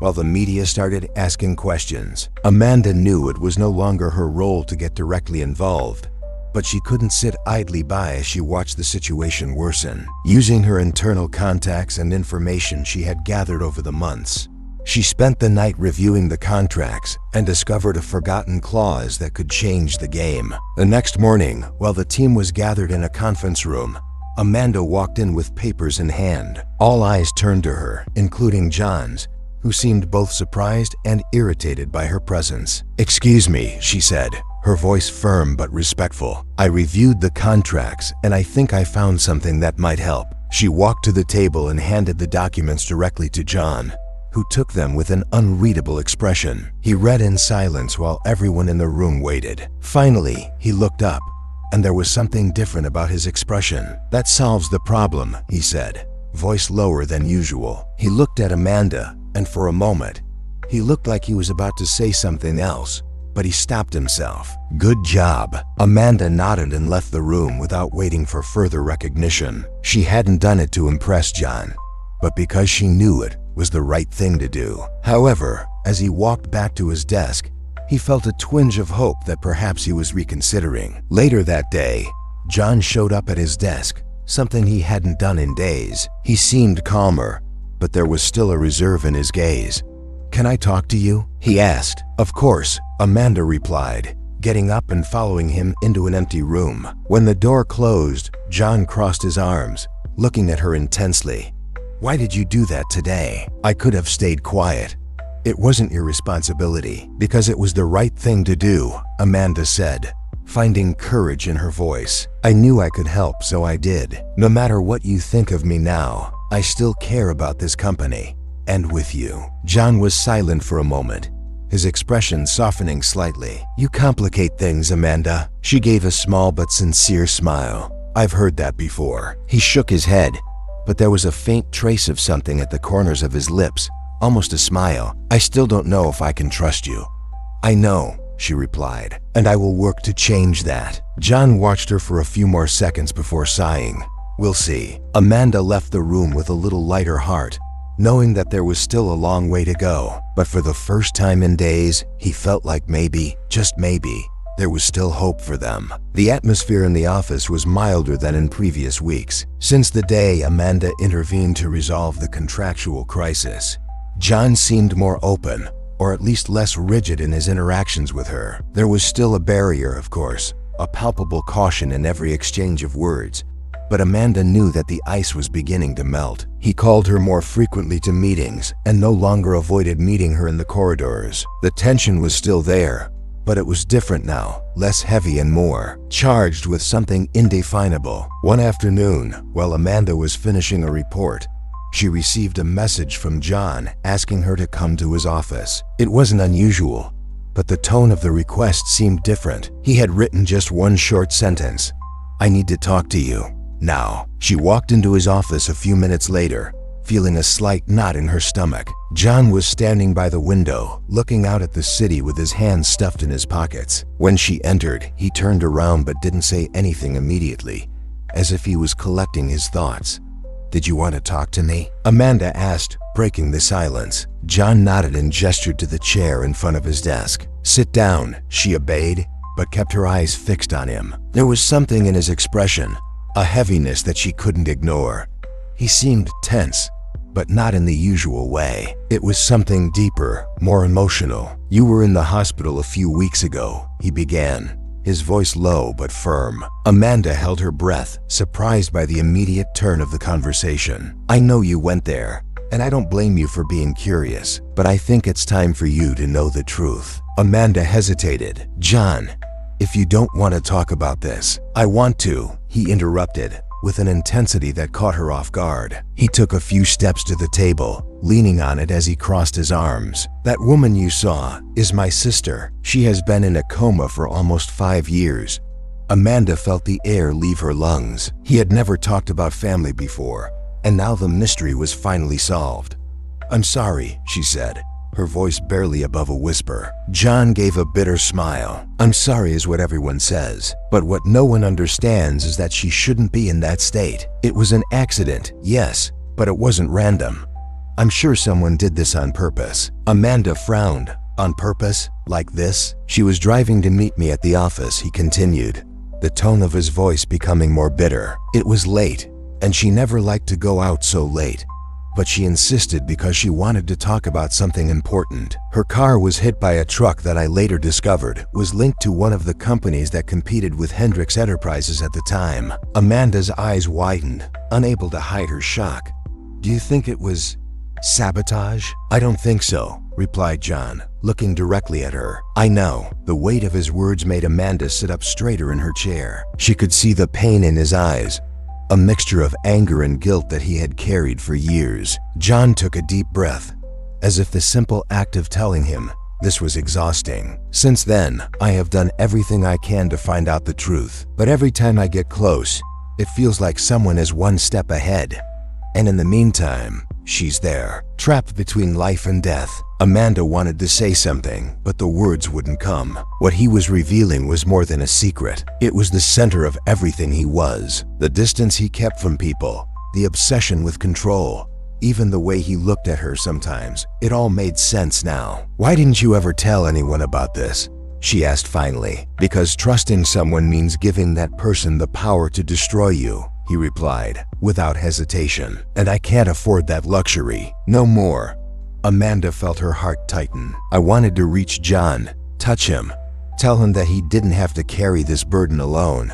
But I didn't know if he would accept it. He was looking at her now, his eyes piercing but vulnerable, as if he were waiting for something. You don't have to do this alone, she said softly, rising from her chair. I know it's hard to trust, but some people can surprise you. John let out a low laugh, but there was no humor in it. You still believe that, don't you? Yes, Amanda replied, without hesitation. Because I believe in you, John. The silence that followed was so thick that Amanda could hear the sound of the clock on the wall, ticking down the seconds. John was looking at her in a way that made her feel like the world had stopped. Then he took a step forward, and then another, until he was so close she could feel the warmth of his presence. Why are you so stubborn, Amanda? He asked, his voice low, almost a whisper. Maybe because someone needs to be, she replied, with a small smile, even though her heart was racing. John raised his hand, as if to touch his face, but hesitated. Amanda saw the internal struggle in his eyes, the conflict between what he wanted and what he thought he should do. But then he relented. The kiss was unexpected and at the same time, inevitable. It was slow at first, as if they were both testing their limits, but it quickly intensified. Amanda felt John's hand on her waist, pulling her closer as she clung to the collar of his shirt. It was as if all the tension of the last few months had finally exploded, leaving only the raw, undeniable desire between them. When they finally broke apart, they were both panting. John kept his forehead against hers for a moment, his eyes closed. That was a mistake, he said finally. But his voice lacked conviction. Then why does it feel so right? Amanda responded, her voice barely more than a whisper. He pulled away, running a hand through his hair as he took a step back. Because nothing about this is simple. We both know that. Amanda felt his absence as an immediate weight. But she knew he was right. Nothing about their relationship was simple. But as she watched him leave the office, she could still taste the kiss and the warmth of his touch. And she knew that, no matter how complicated the situation was, she could no longer deny what she felt. The kiss seemed to have marked Amanda in a way she couldn't explain. Even as she returned to her desk and tried to focus on a spreadsheet that demanded her full attention, it was as if John's lips were still touching hers, the intensity of that moment reverberating within her. Every detail was etched in her mind. The warmth of his hand on her waist, the weight of vulnerability in his eyes before he gave in, and the force with which he had pulled away, as if to deny what had just happened. Amanda knew that things wouldn't be the same from then on. He had crossed a line that, until that moment, he had struggled to keep intact. And although guilt and fear tried to infiltrate her thoughts, what predominated was something stronger, the desire to understand John completely. He wasn't just her boss, nor was he the unattainable man everyone feared. He was someone deeply wounded, carrying a weight no one should bear alone. The following days were filled with almost unbearable tension. John kept his distance, avoiding any interaction that wasn't strictly necessary. He was polite, of course, but there was a wall higher than ever between them. Amanda noticed this in the way he avoided looking at her for too long, or in the way he quickly ended conversations. It was as if he was trying to erase what had happened, to pretend he had never crossed that line. But for Amanda, what happened in the office had been more than an impulsive moment. It was the result of months of interactions, of loaded looks, of conversations that went beyond the professional. It was inevitable, and she knew John felt it too, even if he tried to deny it. One afternoon, while reviewing documents in John's office, Amanda saw something that made her stop. On the table, partially hidden under other papers, was a photo of his sister, the same one she had seen months ago. This time, John had left it there, in plain sight, as if he no longer cared about hiding it. Amanda hesitated, but finally spoke. "She was beautiful," Amanda said, her voice low but clear. John looked up from his computer screen, expression hardening for a moment before softening. He looked at the photo for a long time before responding. Sophie was brilliant. She always knew how to make things seem simpler than they really were. Amanda took a small step forward, not wanting to interrupt the flow of her words.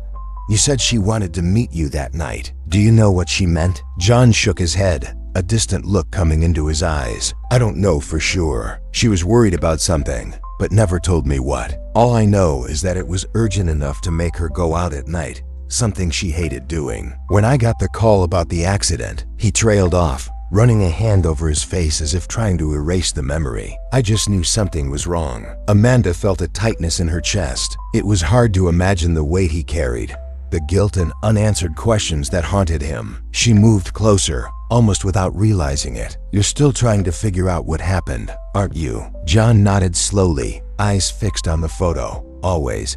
I won't stop until I know the truth." The silence that followed was charged, but not uncomfortable. Amanda felt him opening up to her in a way he never had before, and it touched her deeply. It was as if, in that moment, he was trusting her in a way that contradicted everything he had said about not trusting anyone. "John," she said finally, her voice soft, "you don't have to do this alone. I know you think it's safer to keep people away, but sometimes letting someone in can be what you need to keep going." He looked at her, and there was something in his eyes that Amanda couldn't quite decipher. "What if trusting someone is what destroys me?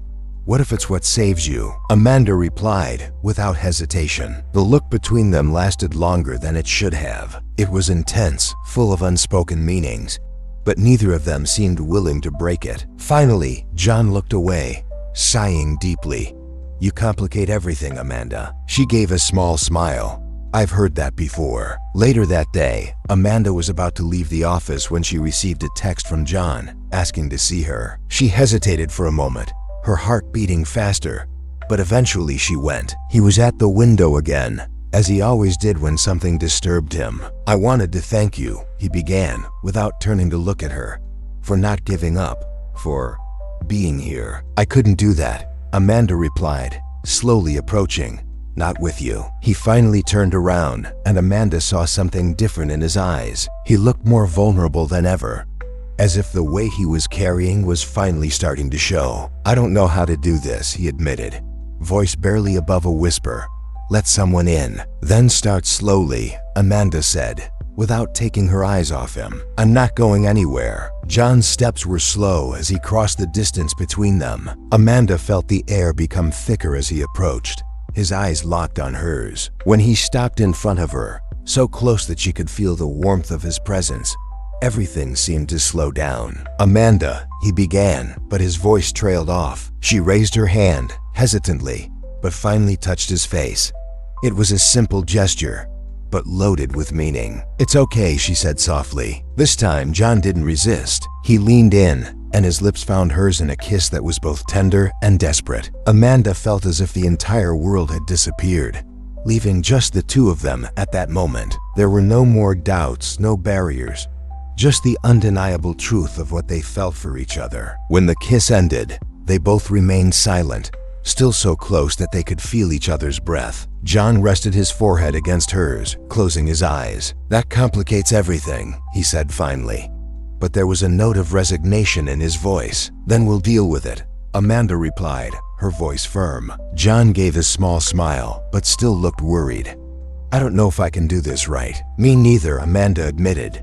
"But maybe we can find out together." They stayed there for a few more minutes in silence, just enjoying each other's presence. Amanda knew that what had happened between them changed everything, but for the first time, she wasn't scared. She was willing to face the consequences, as long as it meant having John by her side. The sound of keyboards echoed throughout the presidential floor, interrupted only by the low hum of the air conditioning. Amanda was immersed in reports, reviewing a series of documents sent by the finance department, but her mind was miles away. Since the kiss with John, a mixture of emotions had taken over her. There was a palpable connection between them, something that couldn't be ignored, but there was also a dark cloud hanging over everything. The mission assigned to her by the council now seemed to be a stain on everything she shared with John in recent days.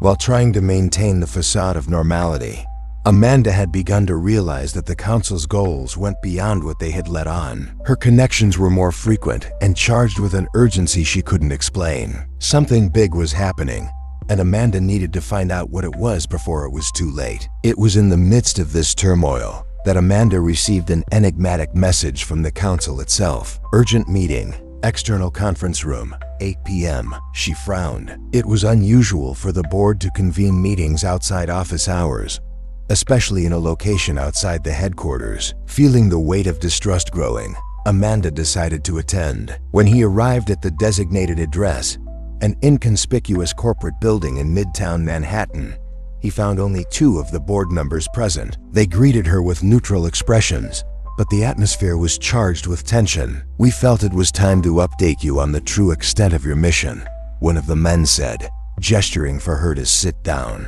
Amanda crossed her arms, maintaining a defensive posture. "What haven't you told me yet?" The other man, older and with gray hair, leaned forward, resting his elbows on the table. "It's not just about monitoring John Hendricks. We need to neutralize it." Her eyes widened. "Neutralize it? What does that mean?" "John is leading the company in a direction that we believe is detrimental to all of us," the first man explained. "He is getting too close to certain truths that are not in the best interest of Hendricks Enterprises as a whole. If he continues, he could put more than just the presidency at risk." Amanda felt a chill run down her spine. They weren't worried about the company or the employees. They were concerned with their own interests. "You want to take him down," she said, her voice cold. "We want to protect the company," replied the older man, but the tone of his voice was unconvincing. "And you are the key to that. You need to continue earning his trust. Find out what he knows, where he keeps sensitive information. Once we have what we need, we'll take care of the rest." Amanda felt her heart accelerate.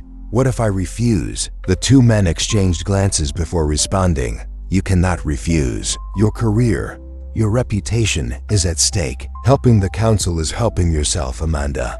Don't forget that." She left the meeting with the weight of the world on her shoulders. For the first time, Amanda was sure she was on the wrong side. The board was conspiring against John, not to protect the company, but to protect its own secrets. But what worried her most was what they would do if she didn't cooperate. Over the next few days, Amanda began to put the pieces together. He rummaged through old files, listened to conversations in the hallways, and even reviewed emails he would normally ignore. The emerging pattern was clear.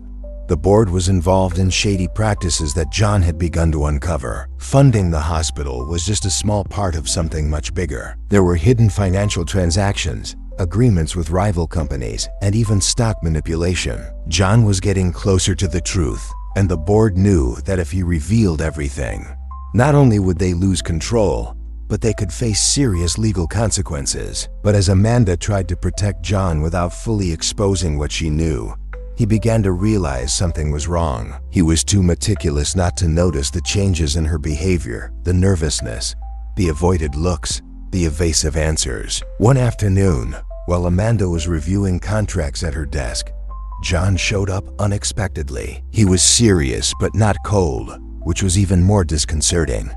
"Come with me," he said simply. She followed him into an empty conference room, where he closed the door and crossed his arms, leaning against the table. "What's going on, Amanda?" She tried to remain calm. "What do you mean?" "You're hiding something," he said bluntly. "I can see that. Since you started working here, you have been one of the most transparent people I have ever met. But now," he shook his head, frustrated. "Now it seems like you are avoiding me. It's different. Amanda felt her stomach drop. It was difficult to lie to him, but I also knew that the complete truth could destroy him. I'm not hiding anything, John. I'm dealing with a lot at once. Don't lie to me, he said, voice lower but full of intensity. I know something is going on. If there's something I need to know, tell me now, she wanted to say. He wanted to spill the whole truth.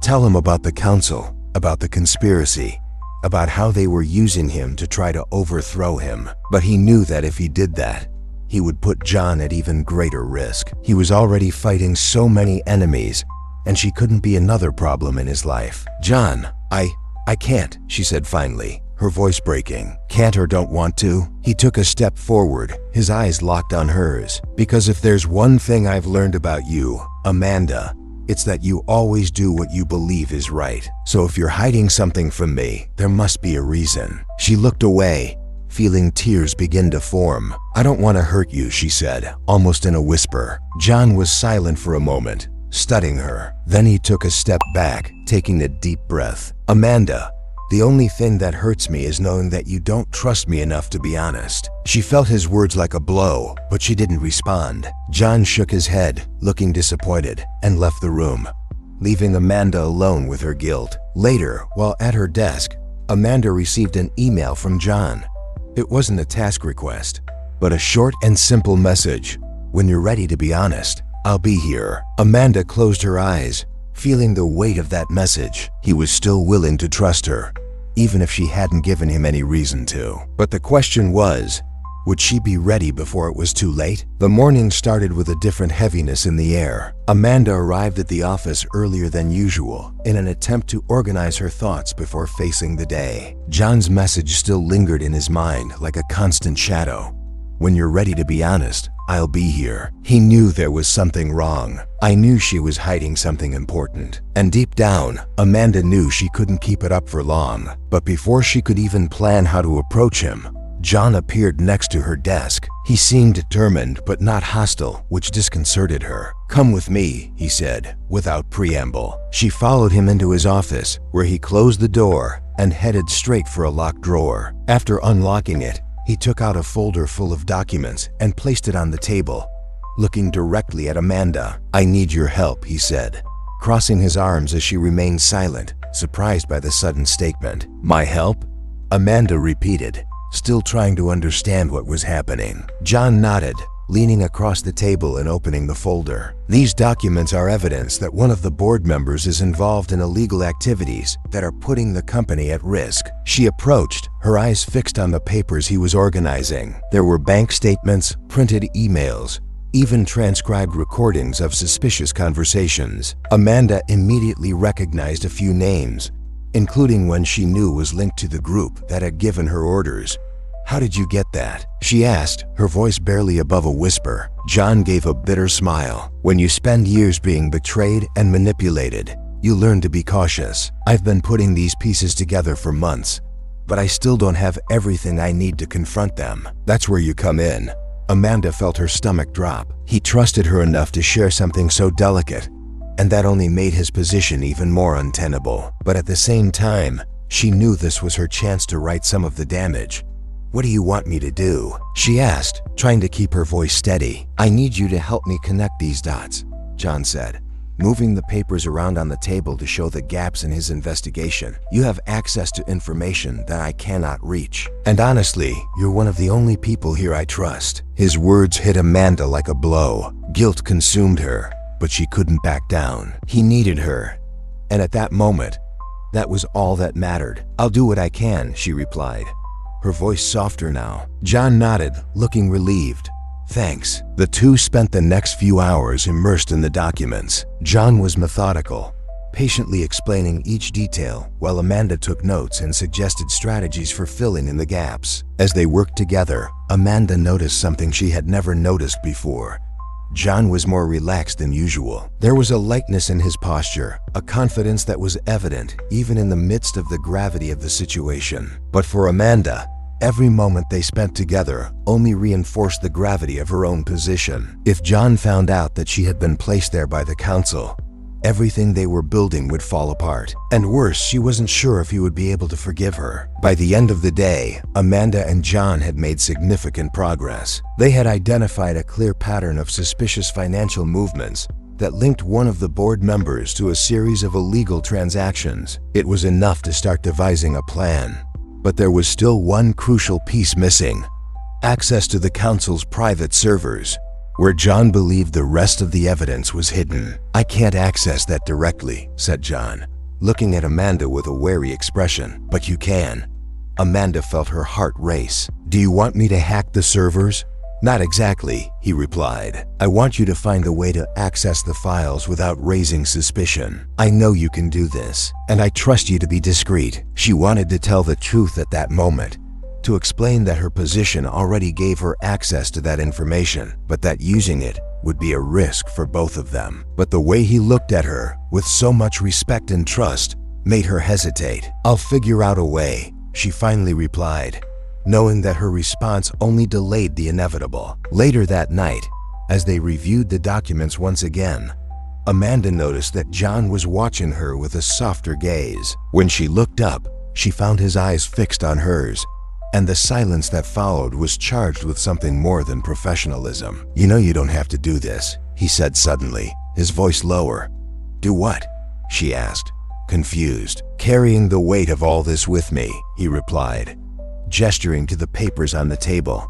"I know you have your own battles, Amanda. I don't want it to overwhelm you." She felt a lump in her throat. He had no idea how much those words affected her, how much she was struggling to balance her loyalty to him and the pressure of the council. But instead of deflecting, Amanda decided to be honest, at least in part. "John, I don't see it as a burden," she said, her voice firm. "I see it as an opportunity to be by your side, to help." He looked surprised for a moment, but then his face softened. "I've never had anyone like that," he admitted. "Someone I could really trust." Amanda felt her heart race, maybe because he never let anyone in. John laughed softly but didn't respond. Instead, he took a step closer, and Amanda felt the distance between them disappear. He reached out his hand hesitantly, but finally touched hers. "Thank you," he said, his voice barely above a whisper. Amanda looked at him, feeling the intensity of the moment. She wanted to say something that would explain what she was feeling, but the words wouldn't come. Instead, she squeezed his hand lightly, allowing herself a moment of vulnerability that she rarely let on. For a brief moment, everything seemed simpler. There were no conspiracies, no betrayals, no barriers, just the two of them, connected by something they both knew was real. But deep down, Amanda knew that that tender moment wouldn't solve the problems that were still to come. Time was running out, and she needed to make a decision. Protecting John meant risking everything, but Amanda knew she had no other choice. Amanda felt the weight of the silence as John remained by her side, still holding her hand. The touch was both intimate and restrained, as if he too was aware of the gulf that separated them, but reluctant to take a step back. The intensity in his gaze left her speechless, and for a moment, she allowed herself to forget everything. The council's conspiracy, their initial betrayal, the danger that surrounded them, none of it seemed to matter at that moment. But then he let go of her hand, as if he realized they were on the brink of something they couldn't undo. John took a step back, turning his attention to the papers on the table. "We still have a lot of work to do," he said, his voice returning to its professional tone. Amanda nodded, trying to hide the disappointment she felt. "Yes, of course." The two resumed analyzing the documents, but the atmosphere had changed. Even though they were focused, there was a palpable tension in the air, an energy that neither of them could completely ignore. Amanda knew that, no matter how much they tried to keep things professional, something between them had changed forever. Later that night, while reviewing the company's digital files for patterns that could connect board members to suspicious transactions, Amanda received a message from John asking her to come to his office. She hesitated for a moment, her heart racing, but eventually complied. When she entered, she found him standing by the window, as he had done so many times before. He turned to her, his dark eyes filled with exhaustion, but also with determination. "I discovered something," he said, pointing to the computer screen on his desk. Amanda walked over and saw a recent email from one of the board members to an outside contact, mentioning a contract with a rival company. It was an important piece of the puzzle, a confirmation that the board was working against John and, potentially, against the interests of Hendrix Enterprises. "They're closer than I thought," John said, his voice tense. "They are preparing the ground to remove me from the presidency. This is not just a conspiracy. It's a war." Amanda felt a chill. "And what are you going to do?" John crossed his arms, looking at her with an intensity that made her feel exposed. "I will fight, but I need you by my side, Amanda. I can't do this alone." She wanted to say that he already had her full support, but the words wouldn't come out. Guilt and fear still weighed on her conscience, but at the same time, she knew she was committed to him in a way she couldn't explain. "I'm here," she said finally, her voice firm. He seemed to relax a little at the answer, but there was still something in his eyes that showed uncertainty. "I know you're hiding something," he said bluntly, "but for now, I will trust that when the time is right, you will tell me the truth." His words hit her hard. Amanda knew he was giving her one more chance, even without knowing the extent of what she had hidden, and that only made everything more difficult. "I will not disappoint you," she replied, with more sincerity than she had ever felt. The days that followed were a race against time. Amanda and John spent hours on analyzing documents, looking for connections, and preparing a strategy to confront the board. John was more determined than ever, but Amanda could see the weight this was putting on him. He barely slept, and when he spoke, there was a harshness in his voice that seemed as much to himself as to the world around him. One night, as they were reviewing the latest data in John's office, he stopped suddenly, rubbing his eyes with his hands. "This is eating me up," he admitted, voice low. Amanda looked at him, worried. "You need to rest, John. You can't fight this battle if you're destroying yourself in the process." He shook his head. "I can't stop, Amanda. If I stop, they win." She moved closer, placing a gentle hand on his arm. "You are not alone in this. We will find a way together." John looked up at her, and there was something broken in his expression, something he rarely let show. "What if we don't make it?" "So we tried again," Amanda replied, without hesitation. For a moment, he just looked at her, as if assessing the sincerity of her words. Then he sighed, a sound filled with weariness and resignation. "I never wanted you to get dragged into this," he said, his voice barely above a whisper. "I put myself here," Amanda said, "and I don't regret it." The silence that followed was filled with unspoken meanings. Amanda knew he was holding back, fighting something that seemed bigger than both of them, and for a moment, she wished she could somehow ease his burden. "You're different," he said finally, breaking the silence. "Different how?" John gave a small smile, but it was a sad smile. "You believe me. No one has done this in a long time." She felt her heart tighten. "Maybe because you never let anyone get close enough." John's eyes met hers, and for a moment it looked like he was going to say something more. But then he looked away. "I don't think I ever had any reason to." Amanda wanted to say something that would make him realize that he didn't need to carry everything alone. But before she could, John walked away, turning his attention to the documents on the table. "Let's finish this," he said, his voice returning to its professional tone. Amanda nodded, but knew the moment had passed. Yet even as he refocused on work, he couldn't ignore what was growing between them. It was more than trust. It was something she knew could complicate everything, but she couldn't avoid it. When they were finally done for the night, Amanda was getting ready to leave when John called her again. "Amanda," he said, hesitating for a moment before continuing.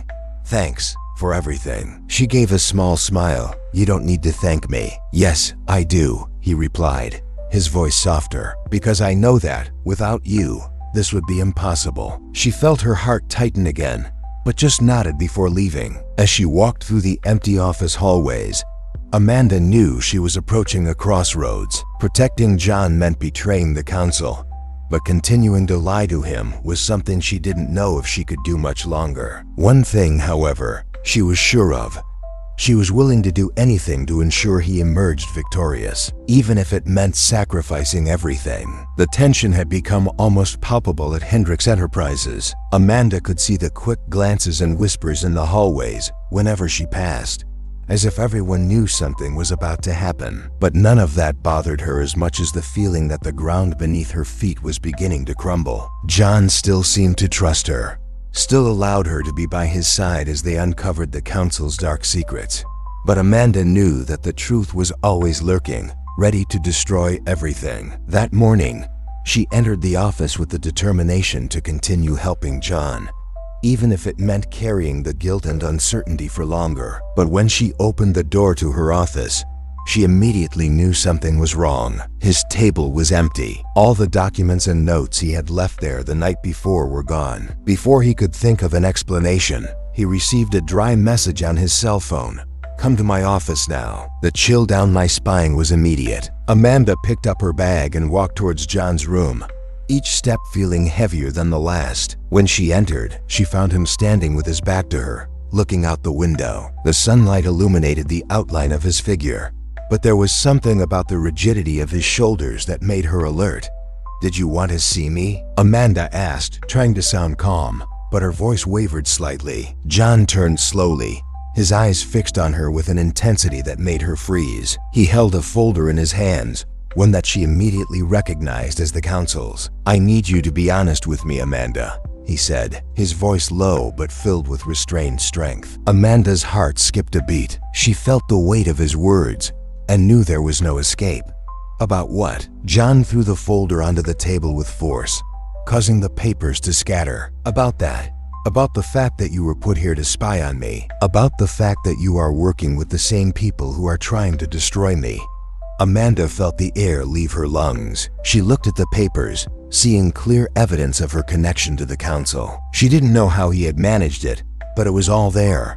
Her hiring, the reports she was supposed to send, even the messages she tried to ignore. "John, I can explain," she began, taking a step forward. "I don't want explanations," he cut in, his voice rising for the first time. "I want the truth. From the beginning, Amanda.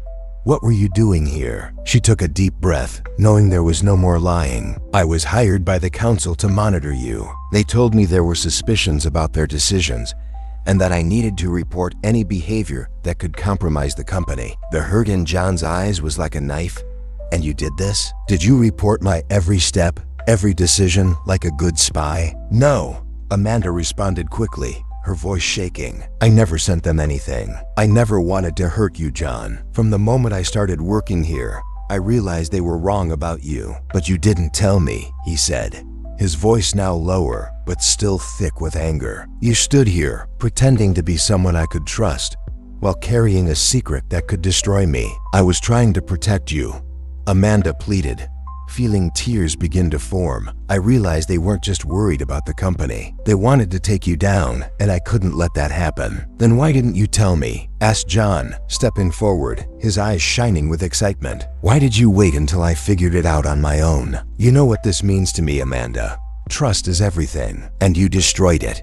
His words left her breathless. Amanda knew he was right, but that didn't make the pain any less unbearable. "I was scared," she admitted, her voice barely above a whisper. "Scared of losing you, afraid that you would never forgive me." John shook his head, a bitter smile appearing on his lips. "Well, congratulations. You achieved exactly that." Amanda felt tears run down her face, but she didn't move. "John, please. I know I made mistakes, but everything I did was to protect you. I was by his side, even when I knew it might turn me against the council." He was silent for a moment, looking at her as if trying to find something. But then he shook his head again. "I can't do this," he said finally. "I can't look at you and not see the person who lied to me."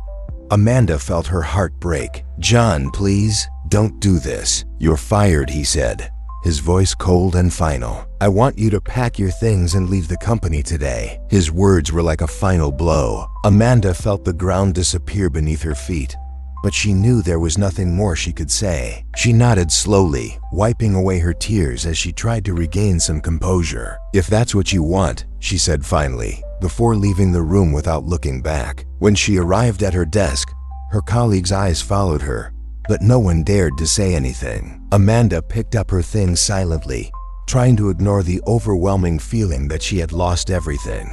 It wasn't just the job, it was John. But as she walked out the front door, Amanda made a decision. She wouldn't give up. There was still a chance to prove her loyalty, to show John he was wrong about her. That night, in her apartment, Amanda began to plan. She knew the council needed to be exposed, and she knew she would have to do it herself. Without the company's resources and John's trust, it would be risky, but it was his only option. She spent hours going through her files, reviewing everything she had gathered in the months she had been with the company. Every suspicious transaction, every encrypted email, every strange conversation he overheard in the hallways, everything was a piece of the puzzle. Amanda knew that if she could connect everything, she could destroy the council before they had the chance to harm John any further. But deep down, she knew she wasn't doing this just to protect the company or her reputation. "I did it because I still loved him." The weeks following Amanda's dismissal were a whirlwind of emotions and calculated actions. She refused to let guilt and grief paralyze her resolve. From the moment she left the Hendricks Enterprises building, Amanda knew she needed to act quickly. There was something bigger at stake. Something that connected the council not only to the attempt to overthrow John, but also to the tragedy he silently carried.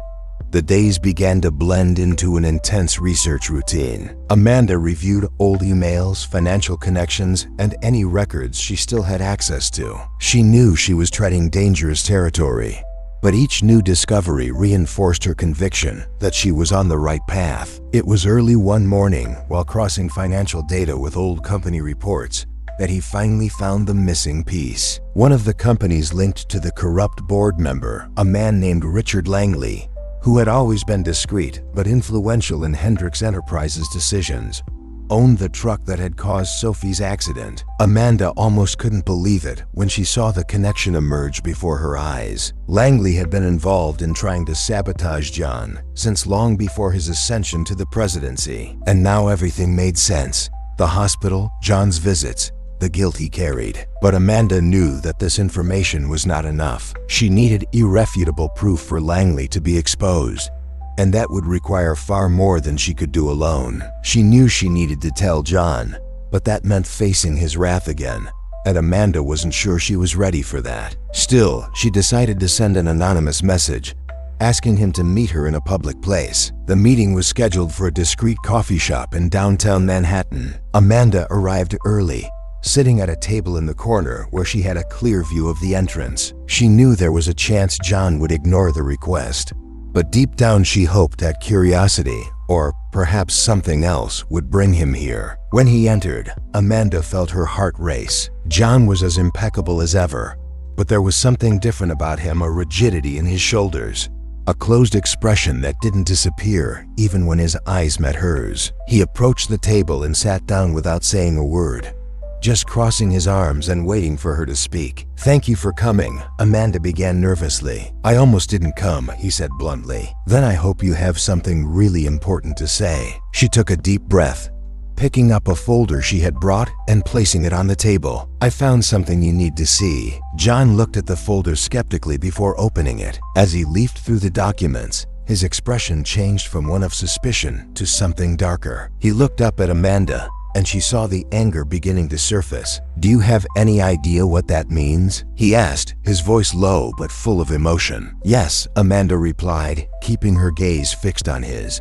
"Langley isn't just trying to take you down. He's involved in his sister's accident. That was no coincidence, John. It was a direct attack." John closed the folder tightly, as if he needed a moment to process what he had just read. "Why are you showing me this now?" "Because you need to know the truth," Amanda replied, her voice shaking slightly. "I know you have no reason to trust me, but this isn't about us. It's about you, your sister, and the truth they're trying to hide." For a moment, John was silent, looking at her as if trying to decipher her intentions. Finally, he sat back in his chair, running his hands over his face. "Why do you care, Amanda? After everything that happened, why are you still trying to help me?" She hesitated, but decided to be honest. "Because I care about you, John.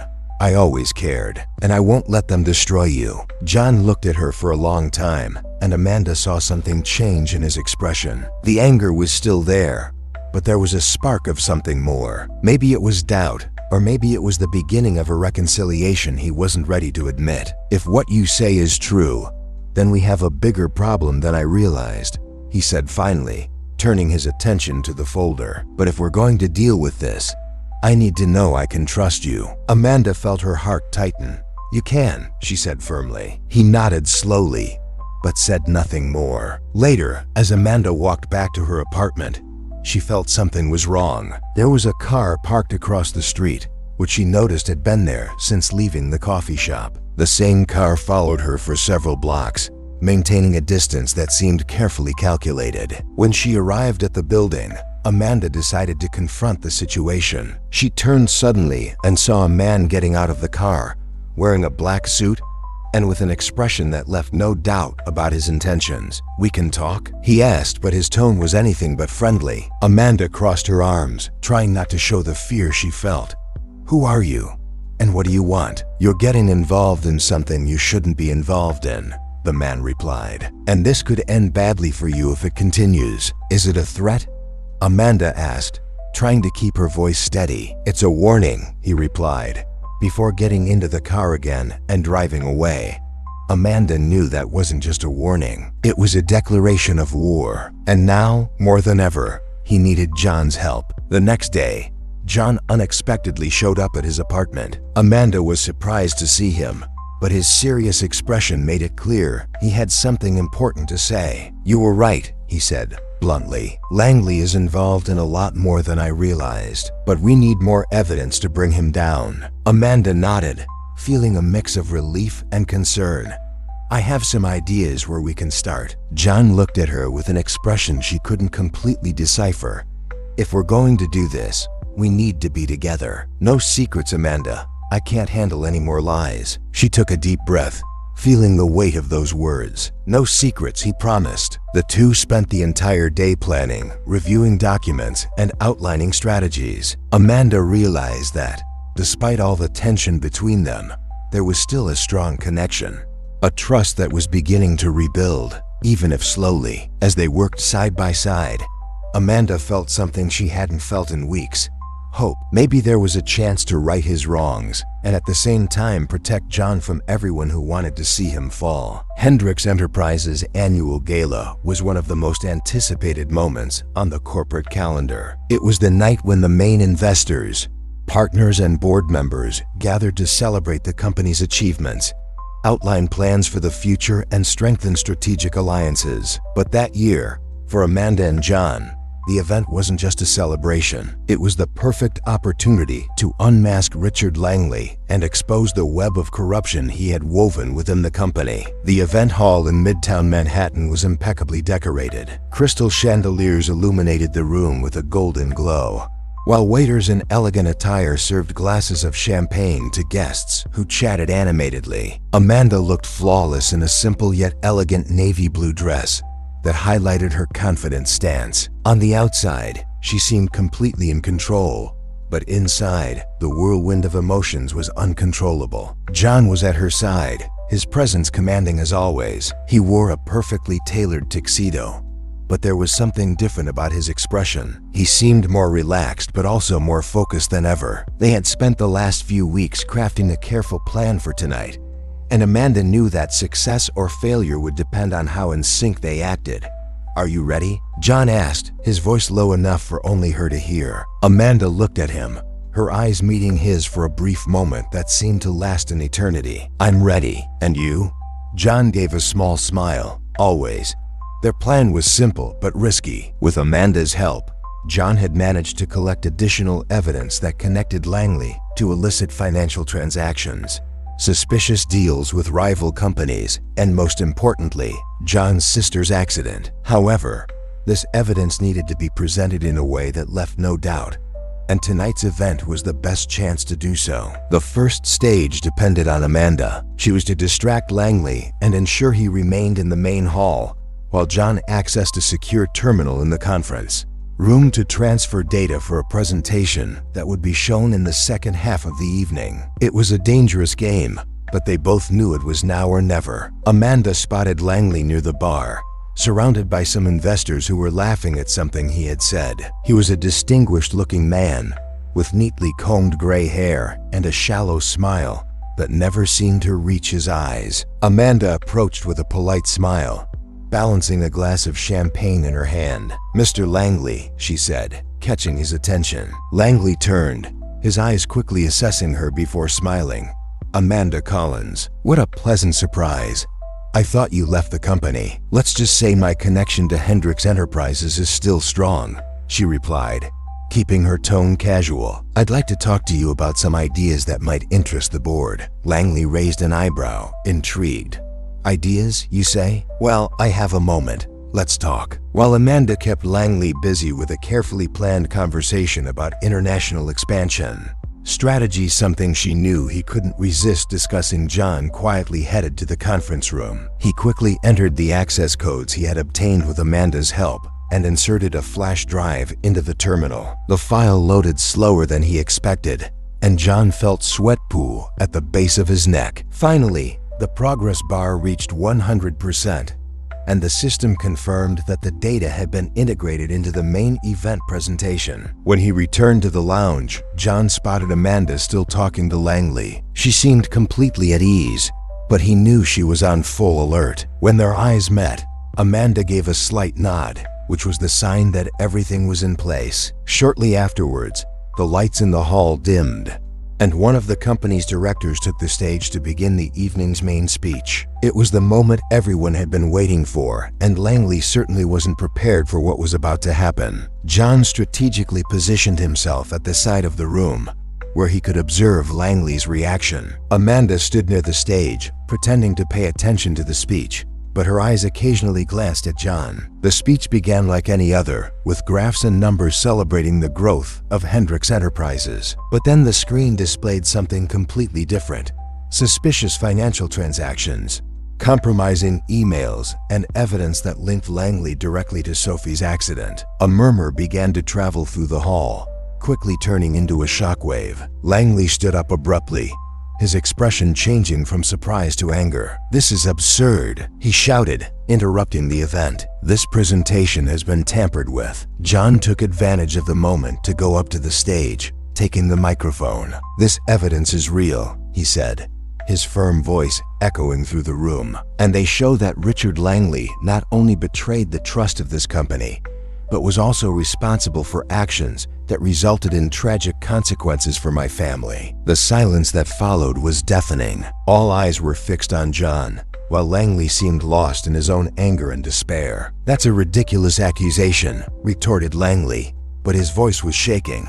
"You can't prove anything." "Actually, I can," said John, pointing to the screen. "And this evidence has already been sent to the competent authorities. This is your last chance to admit what you did before justice catches up with you." Langley looked around, as if looking for support, but found only incredulous and hostile faces. Amanda, who had positioned herself near the stage, noticed that he was starting to sweat. It was evident that he was cornered. "It won't stay like this," Langley said finally, before hurriedly leaving the room. As the doors closed behind him, a wave of applause erupted among the guests. John looked relieved, but there was something in his eyes that showed the moment wasn't complete yet. He got off the stage and went directly to Amanda. "You made this happen," he said, his voice low but charged with emotion. "No, we did," Amanda replied, smiling. John looked at her for a long moment before finally stepping forward and holding her hand. "I thought I could never trust you again," he admitted,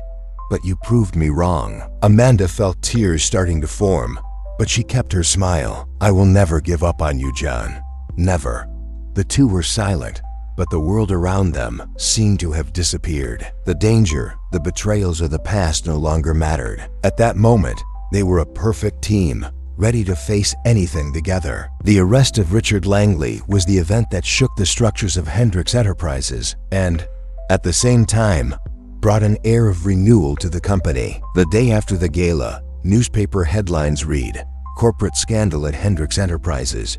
Director arrested for corruption and sabotage." For employees, it was as if a heavy curtain had been lifted, allowing them to finally see what lay behind years of manipulation and secrets. However, for Amanda and John, the end of the conspiracy was just the beginning of another journey, a more personal and emotional one. Early in the morning, Amanda arrived at the company feeling a mixture of relief and apprehension. She knew she had helped save John and the company, but she also knew that her relationship with him was still far from resolved. Although the plan was successful, Amanda still carried the weight of the choices she had made in the past and the impact they had on John. When she entered the office, Amanda noticed that people were looking at her differently. There was no longer any suspicion or curiosity.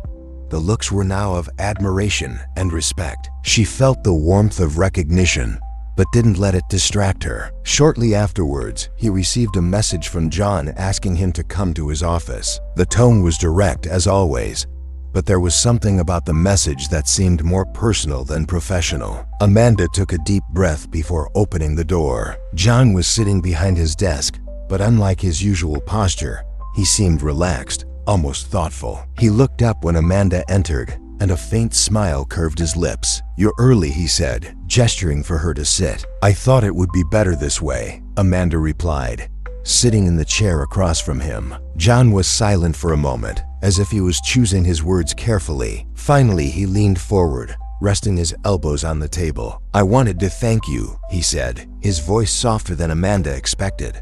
"Why?" she asked, surprised. "For everything," replied John.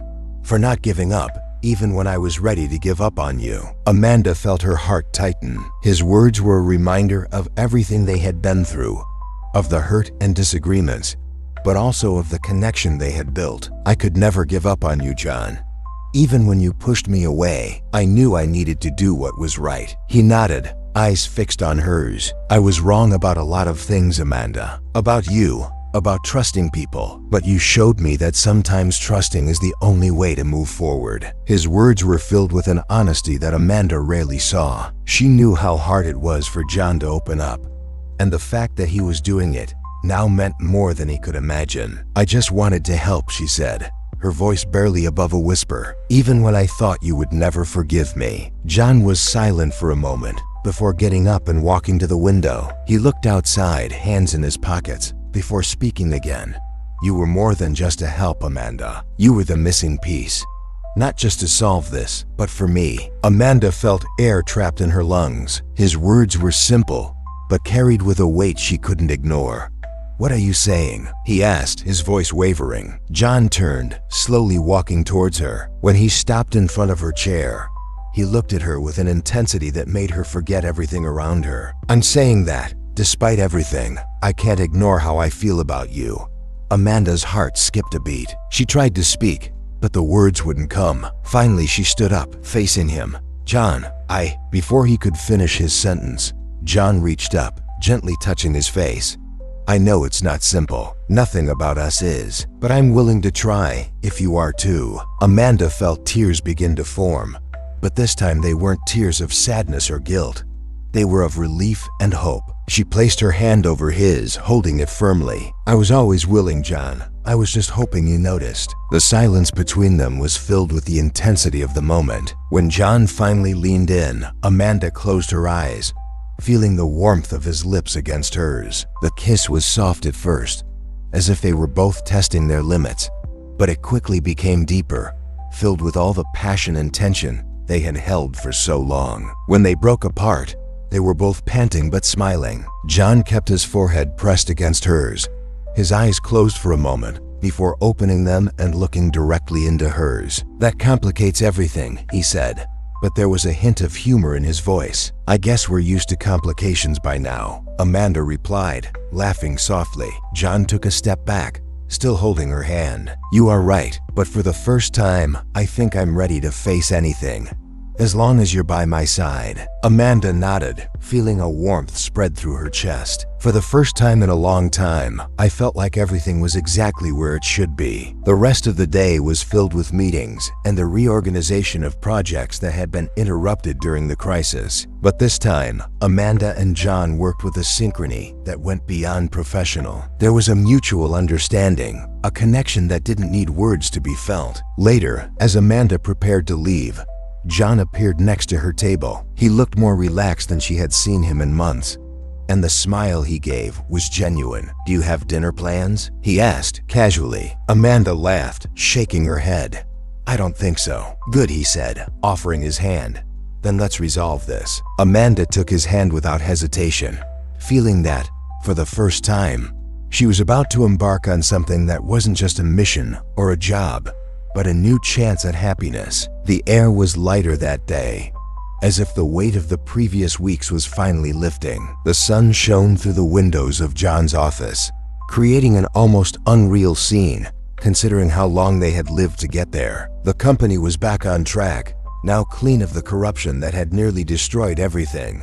And John's sister's recovery seemed to accelerate in miraculous fashion. Doctors had begun to see signs of response in her brain, and while no one dared claim that she was out of danger, hope was kindling, slowly, like a candle in a gentle wind. But for John, the biggest relief wasn't in the news about his sister's health, but in the small changes he was beginning to notice within himself. After so many years living for the company, surrounded by distrust and hurt, he now saw himself differently. What had once seemed so clear and unchanging, his obsession with work, his fear of becoming attached to anyone, was beginning to dissolve. Amanda was the key to his transformation, and although he knew things would never be easy between them, he could no longer imagine his life without her by his side. He watched her as she worked at her desk. Her face was illuminated by the soft light of the room, focused and at the same time relaxed, as if the weight of the past months had somehow lifted away from her. This was how he always wanted to see her, free from the weight of guilt and pressure,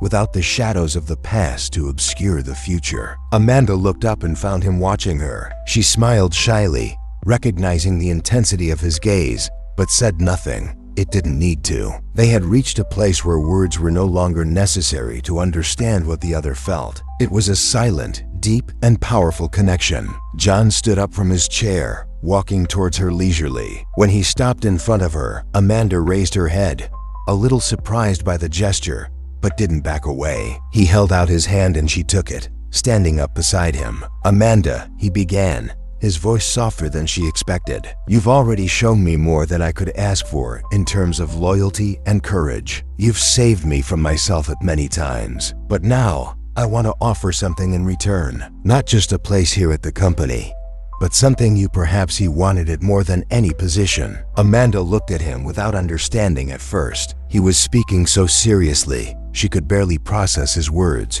"What do you mean?" he asked, his voice tense even though his heart was beating faster. "I want you to be more than my assistant, Amanda. I want you to be part of my life. I really do. I want you to be my partner, not just in the company, but in everything. And if you accept, I offer you more than a role. I offer you the space you always deserved within my world." Amanda felt the impact of his words like an electric shock. The conflicting emotions that she had hidden so well, the insecurities, the fear of being hurt again, everything seemed to dissipate with the simplicity of that proposal. She looked into his eyes, trying to read his feelings, but at the same time feeling overwhelmed by a whirlwind of her own. He was being honest. He was being vulnerable. He was offering her something she never imagined, a future, together.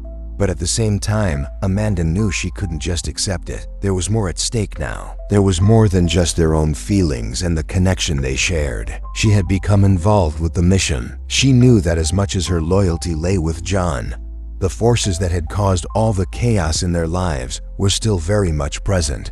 And a part of Amanda feared that she might lose herself in the relationship that was about to begin.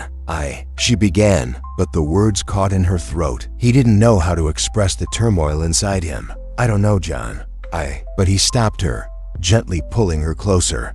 "I know it's not simple. I know you have your doubts, your fears. But what I know for sure is that I can't live without you anymore. That's no longer an option. I can't run away from this anymore." Amanda lay there in his arms, feeling her heart beating fast. At first, she hesitated, but then, without realizing it, she surrendered to his touch, to the warmth of his presence. Their lips met in a soft kiss, full of promise and repressed desire. When they separated, they were both out of breath, but there was a calmness in John's eyes, a certainty he had never shown before. "Amanda," he said, now with a genuine smile, "I will wait for you. Regardless of what you decide, I will wait for you." She smiled, feeling a wave of emotion wash over her. "I know," he replied, without hesitation. "I'm ready too." From that moment on, Their relationship would no longer be about secrets or lies. It would no longer be about the mistakes of the past or the fear of what the future might bring. It was about trusting each other, taking the next step without any further reservations. As the two walked away from the office for lunch, Amanda felt that, for the first time, her future was truly in her hands. She knew it wouldn't be easy, that there would be obstacles to face, but by John's side, she believed that together they could overcome anything. That afternoon, as they walked side by side out of the building, John's words echoed in his mind. "I'll wait for you." It wasn't just a promise. It was a truth she could finally accept, the truth about what they could be.